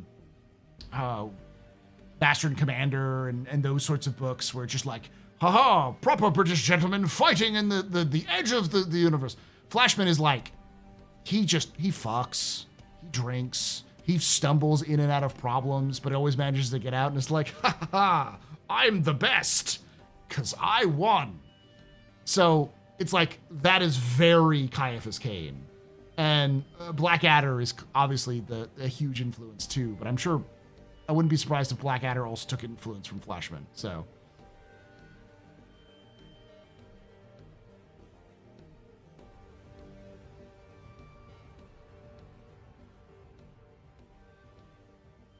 Graham Hancock? No, not Graham Hancock. That's the dude I hate. Not hate. Just get annoyed by.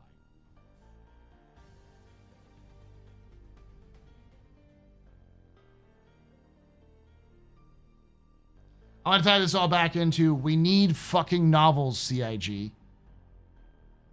There are plenty of writers in the Star Citizen fan base, and there are plenty of authors who are fans of Star Citizen whom you could get into, write on a couple of novels about the universe.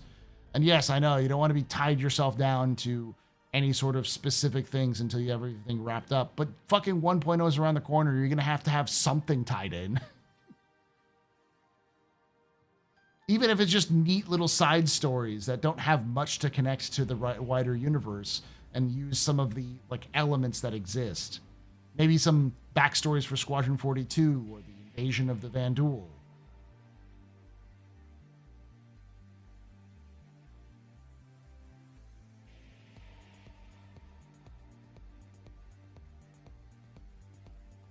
You don't write a huge, rich backstory universe and then just don't use it.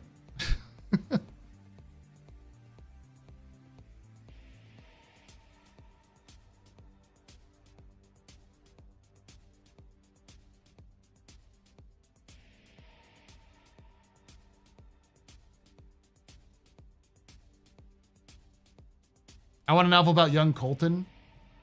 Colton. Who's he? Oh, Mark Hamill's character, yeah. Yeah. Well, how did he become Old Man? Because he got that name when he was young. He didn't get the nickname Old Man Colton when he was young, when he was old. He got that nickname when he was 22. They call him Old Man. He's always been a crotchety bastard. Short story would have got. They've done a bunch of shorts. They've hired writers to do short stories in the universe. The problem is their canonicity is doubtful because as the universe has kind of evolved, a lot of their things don't make sense. One of the two earliest stories that CIG wrote was Cassandra's Tears and Kid Crimson. Kid Crimson has fucking robots in it, which doesn't exist in the story, like AI. There's an AI that runs the ship for Kid Crimson, which was totally not a thing that they were allowed that would exist in the universe. And Cassandra's Tears called the Hornet an Anvil. They didn't even have the name for the Hornet yet. They just called it Anvil. I like some of the Elite Dangerous novels. I don't mind the author who did them too. He's pretty good.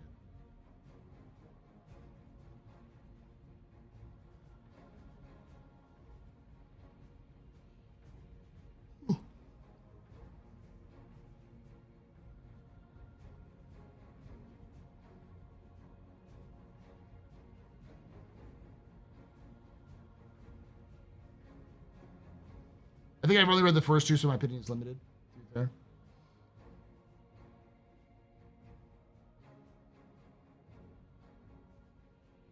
They're really good. Cassandra's Tears is one of my favorites. It's the reason why Cal Mason is Bay. Cassandra's Tears is a story about Cal Mason. Literally, it's a story about him. Crimson and Cal Mason and the Lost Generation stories, which is a story. It's basically Indiana Jones in space. Those stories are about real people in the universe. So Kid Crimson is real, but they're like dime store novels or pulp fiction. They're sort of exaggerated stories about real people, but they're not real stories. They're sort of fiction about real people. Kind of like how you had those dime store novels about like Billy the Kid and Buffalo Bill and that kind of stuff. It's a fictionalized accounts of their lives, but they're real people in the universe. So Kid Crimson exists in the Star Citizen universe. Obviously, Cal Mason does. He's a huge part of Squadron 42.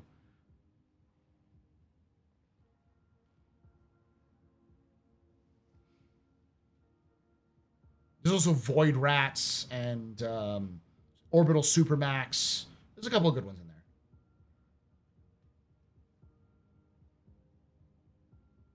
And they were going to write a full-blown novel for the release. That was one of the Kickstarter goals, was to write a full-blown novel for Star Citizen for the game. Probably by one of the writers. But a lot of the people who wrote those stories weren't actually Dave Haddock. They were contract writers who had written on other game series in the past.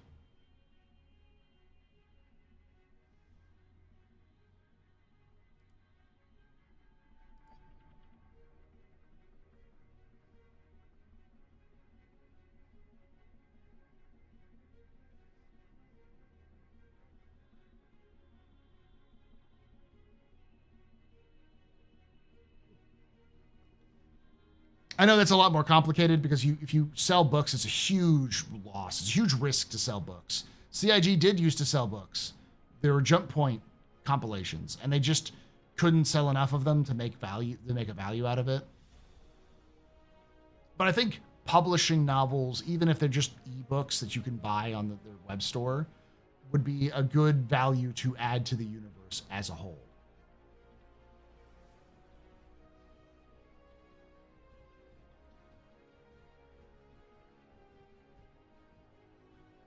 Kind of like do a contract with a bunch of writers, write a couple of stories and story series, and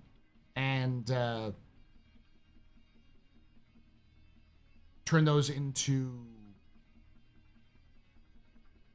ebooks that you can buy on CIG's website. Maybe have some audiobooks read for them, and if they do well enough, do limited like publishing runs with like partner with a publisher and do some limited like physical releases.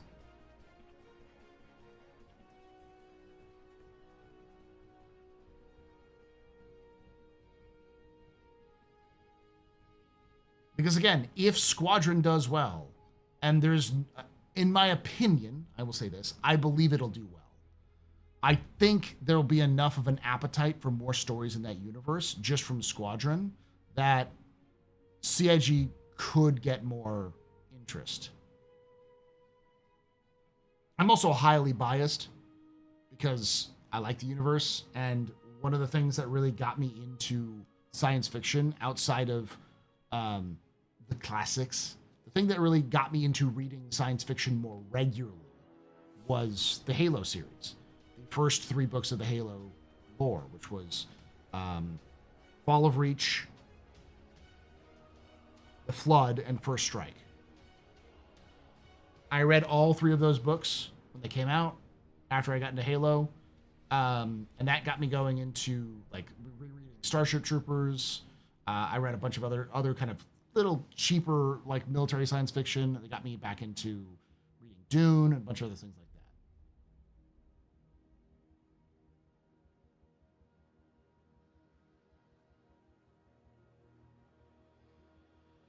The org I'm in did a short story contest told from your character perspective, and there's so many good ones. Yeah, there's lots of talent in the Star Citizen community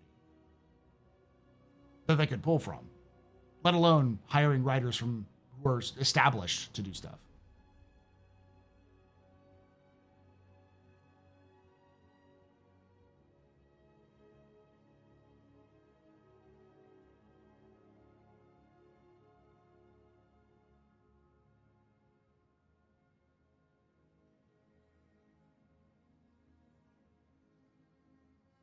SW Custom Verse will sell Star Citizen like crazy because you need the base game to enter custom games. What?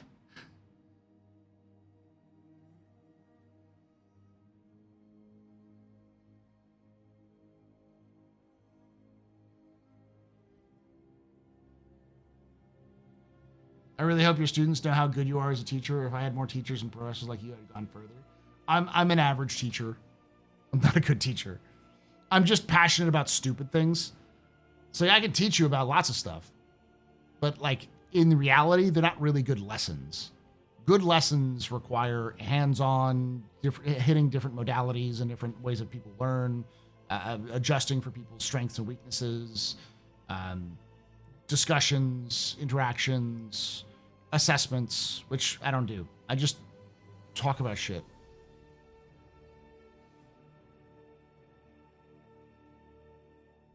Thank you, Valisoth.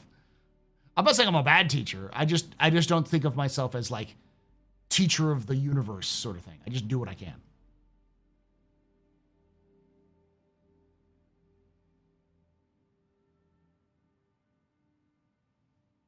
They could do a digital visual novel of Michelle Solano's career. Fuck, just do a series on oh, why am I blanking on her name? Weapons Free, y'all.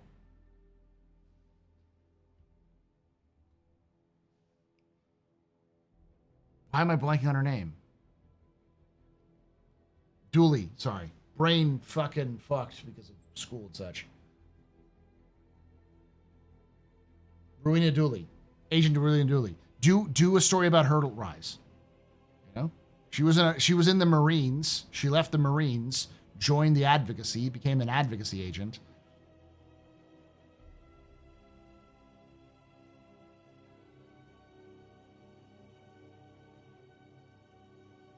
You could also do Tessa, yeah. It's really hard when they dictate what you have to teach. I wish I knew that before I got my degree. Yeah, it's very much you do what we tell you to.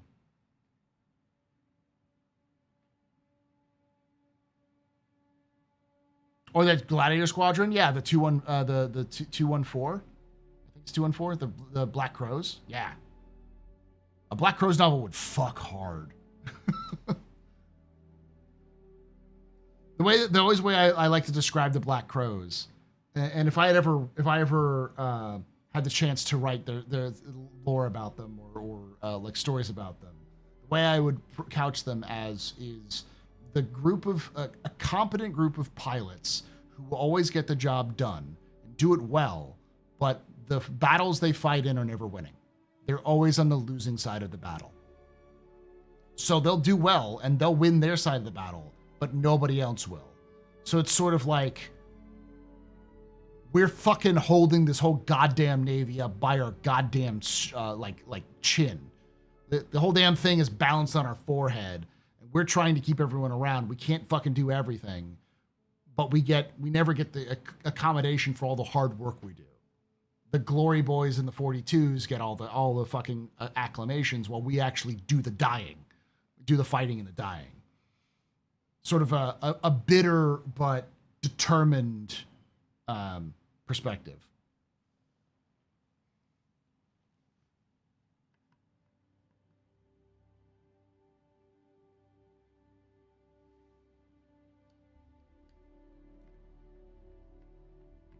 Always having to fight against the brass to do the right thing.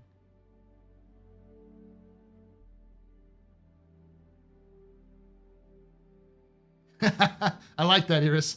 When we die, we want the rest of the UE Navy to be our pallbearers so they can let us down one last time.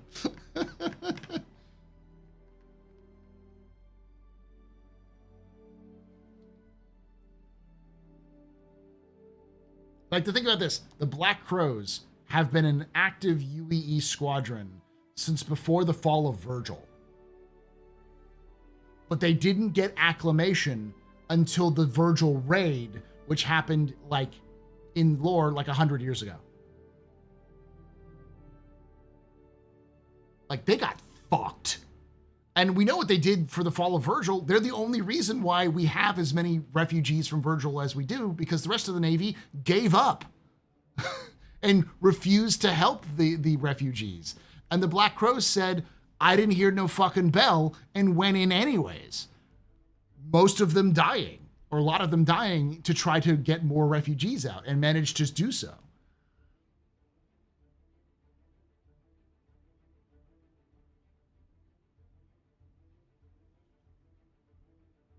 Are they hard to handle? Their motto is, we never forgive, we never forget. Like this, their motto is, we don't forgive, we don't forget. So yeah, they tend to be super hard to handle. But they're also really good at killing Vanduul. Their main ship that they use is Gladiators. And they've become experts at using the Gladiators. Like, they are well known for doing torpedo runs on Vanduul capital ships and destroying them with Gladiators, which, as anyone who can use a size 5 torpedo can tell you, is an impressive feat.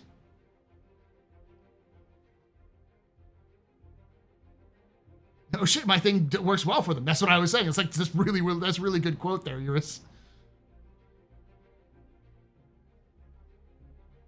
Halo Reach end scene energy. Objective, survive. Kind of. It's very Halo Reach end scene, I have the gun.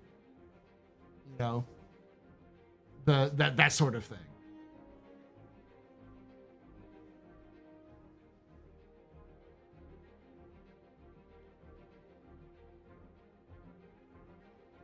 Like, Squadron too angry to die sort of energy.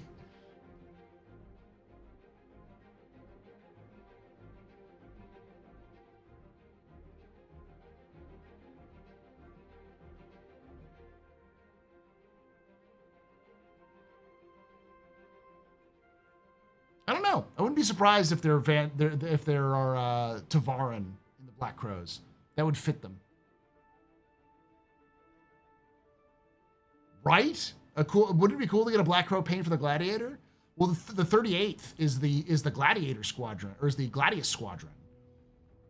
Like, CIG has got a bunch of... They could do 36 Squadron livery for a Gladius, 214 Black Crows livery for the Gladiator.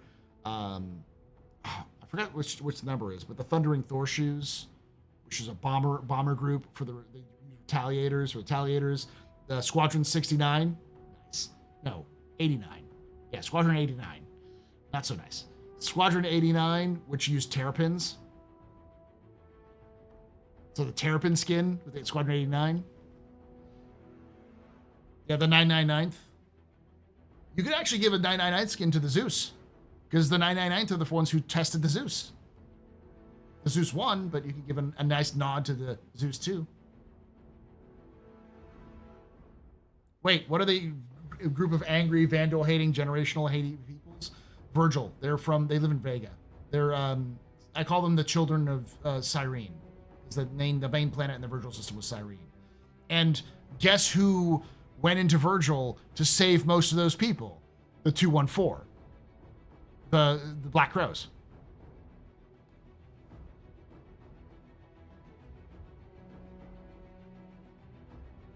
The Elysians are the Tavarans.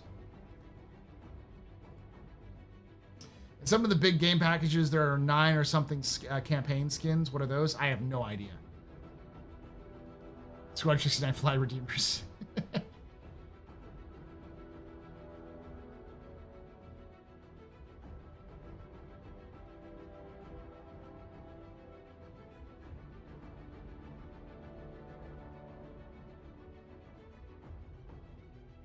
Well, the 999th would also make sense. Because there's literally a 999 skin for the F8, so you could also have a 999 for the F8.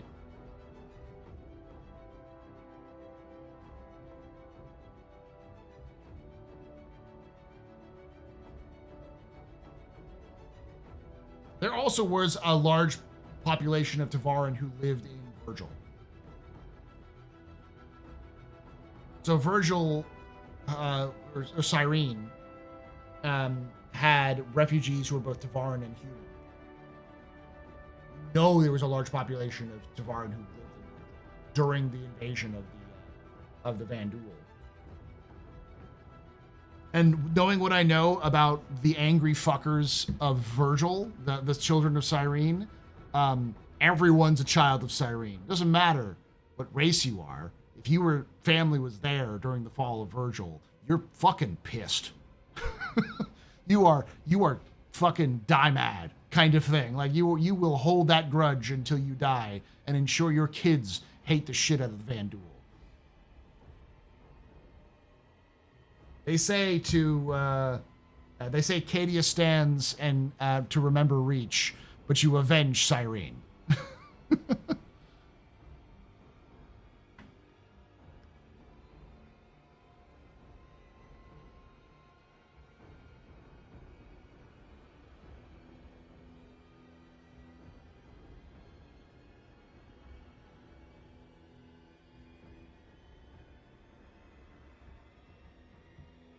I'm a sucker for that sort of story. Generational hate, justified generational hate.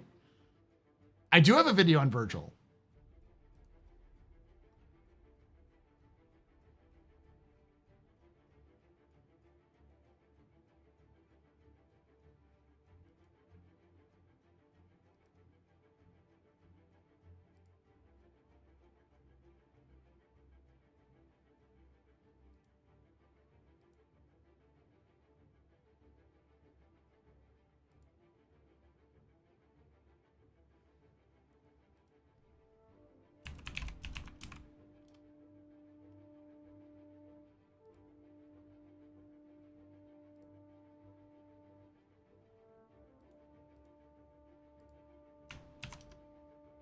I don't know if it's a system survey.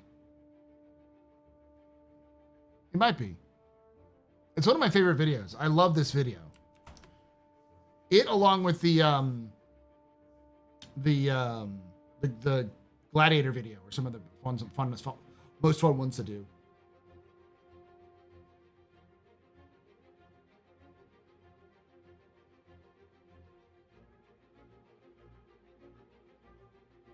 So if you want to watch 27 minutes of lore, go for it. It's almost half an hour.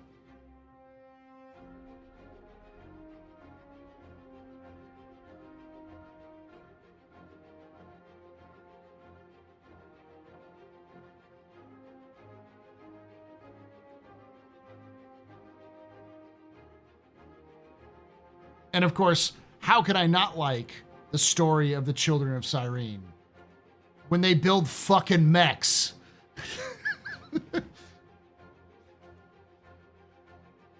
when your generational hatred is so fucking hard, burns so fucking bright that you develop mechs specifically to genocide aliens.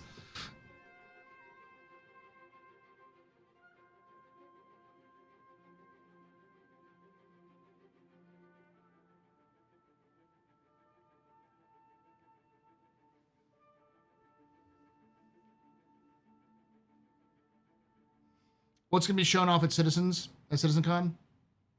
I don't know. Probably some stuff. A lot of the stuff we've been hearing, engineering stuff, scanning would be my guess. some look into Genesis updates, probably Nyx updates, that kind of thing.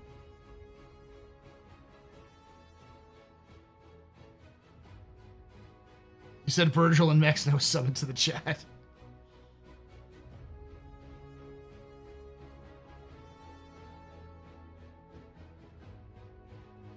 I still have to do another Castac Arms video where I kind of like go into deep dive about Castac's Arms formation, its impact, all of its weapons, all that kind of stuff. Scooter? Yeah, Scooterly Scooter.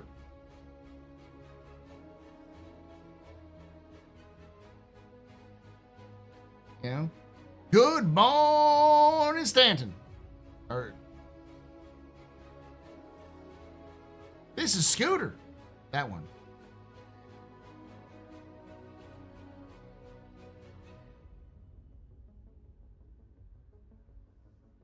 Mima's boy, yeah.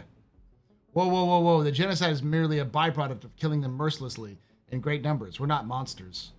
No, the children of Cyrene are monsters. But it's like, we built a giant mecha to kill you because you killed our ancestors. We're talking like cycle of violence that will never be broken sort of hatred. There's just something fundamentally mad, like unending rage that sits at the heart of every refugee from Virgil. Everyone, no matter where they are, they always remember their fucking piece of dirt, which has now been blasted to shit and back by the Vandul. That's just burns their ass so hard.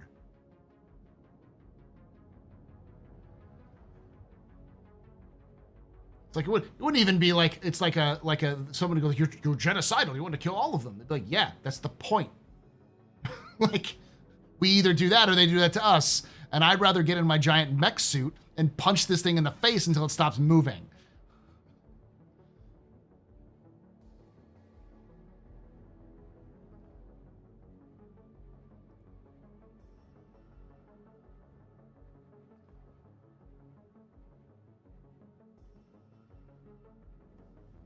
I assume Citizen will be a long commercial for idle dreams and broken promises. Also Squadron 42 and Star Citizen. I'm sure it's going to be like in a long ISC, effectively. I built this machine taller than you so I can look in your eye as you die. Kind of. Yeah, kind of.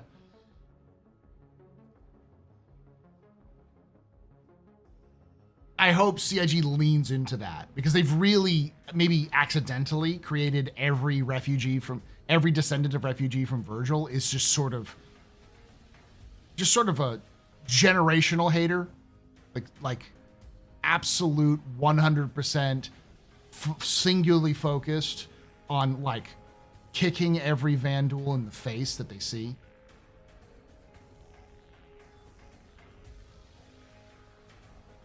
I have not tried Riftbreaker, no. All right, y'all. It's been 4 hours. It's been awful. It's been awful. You all suck. It's been awesome to be here. I'm tired. I got to go to bed because I got to go to work tomorrow. But thank you for watching. I will be back tomorrow with Loken to do some Helldivers.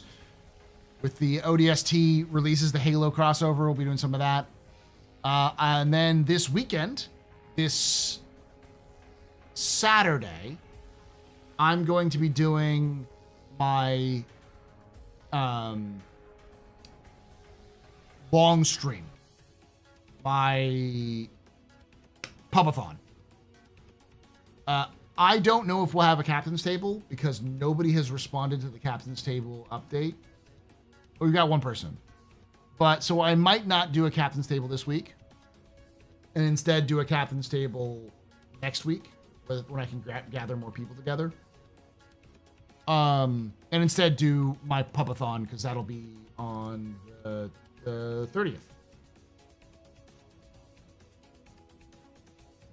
Will they discuss the vision of what comes after 1.0? Probably not. Not this year. They'll probably do it after maybe next year.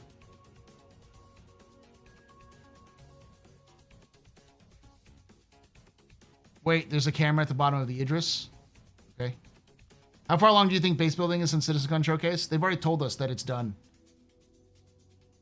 in terms of like what they showed us at at CitizenCon, that stuff is done.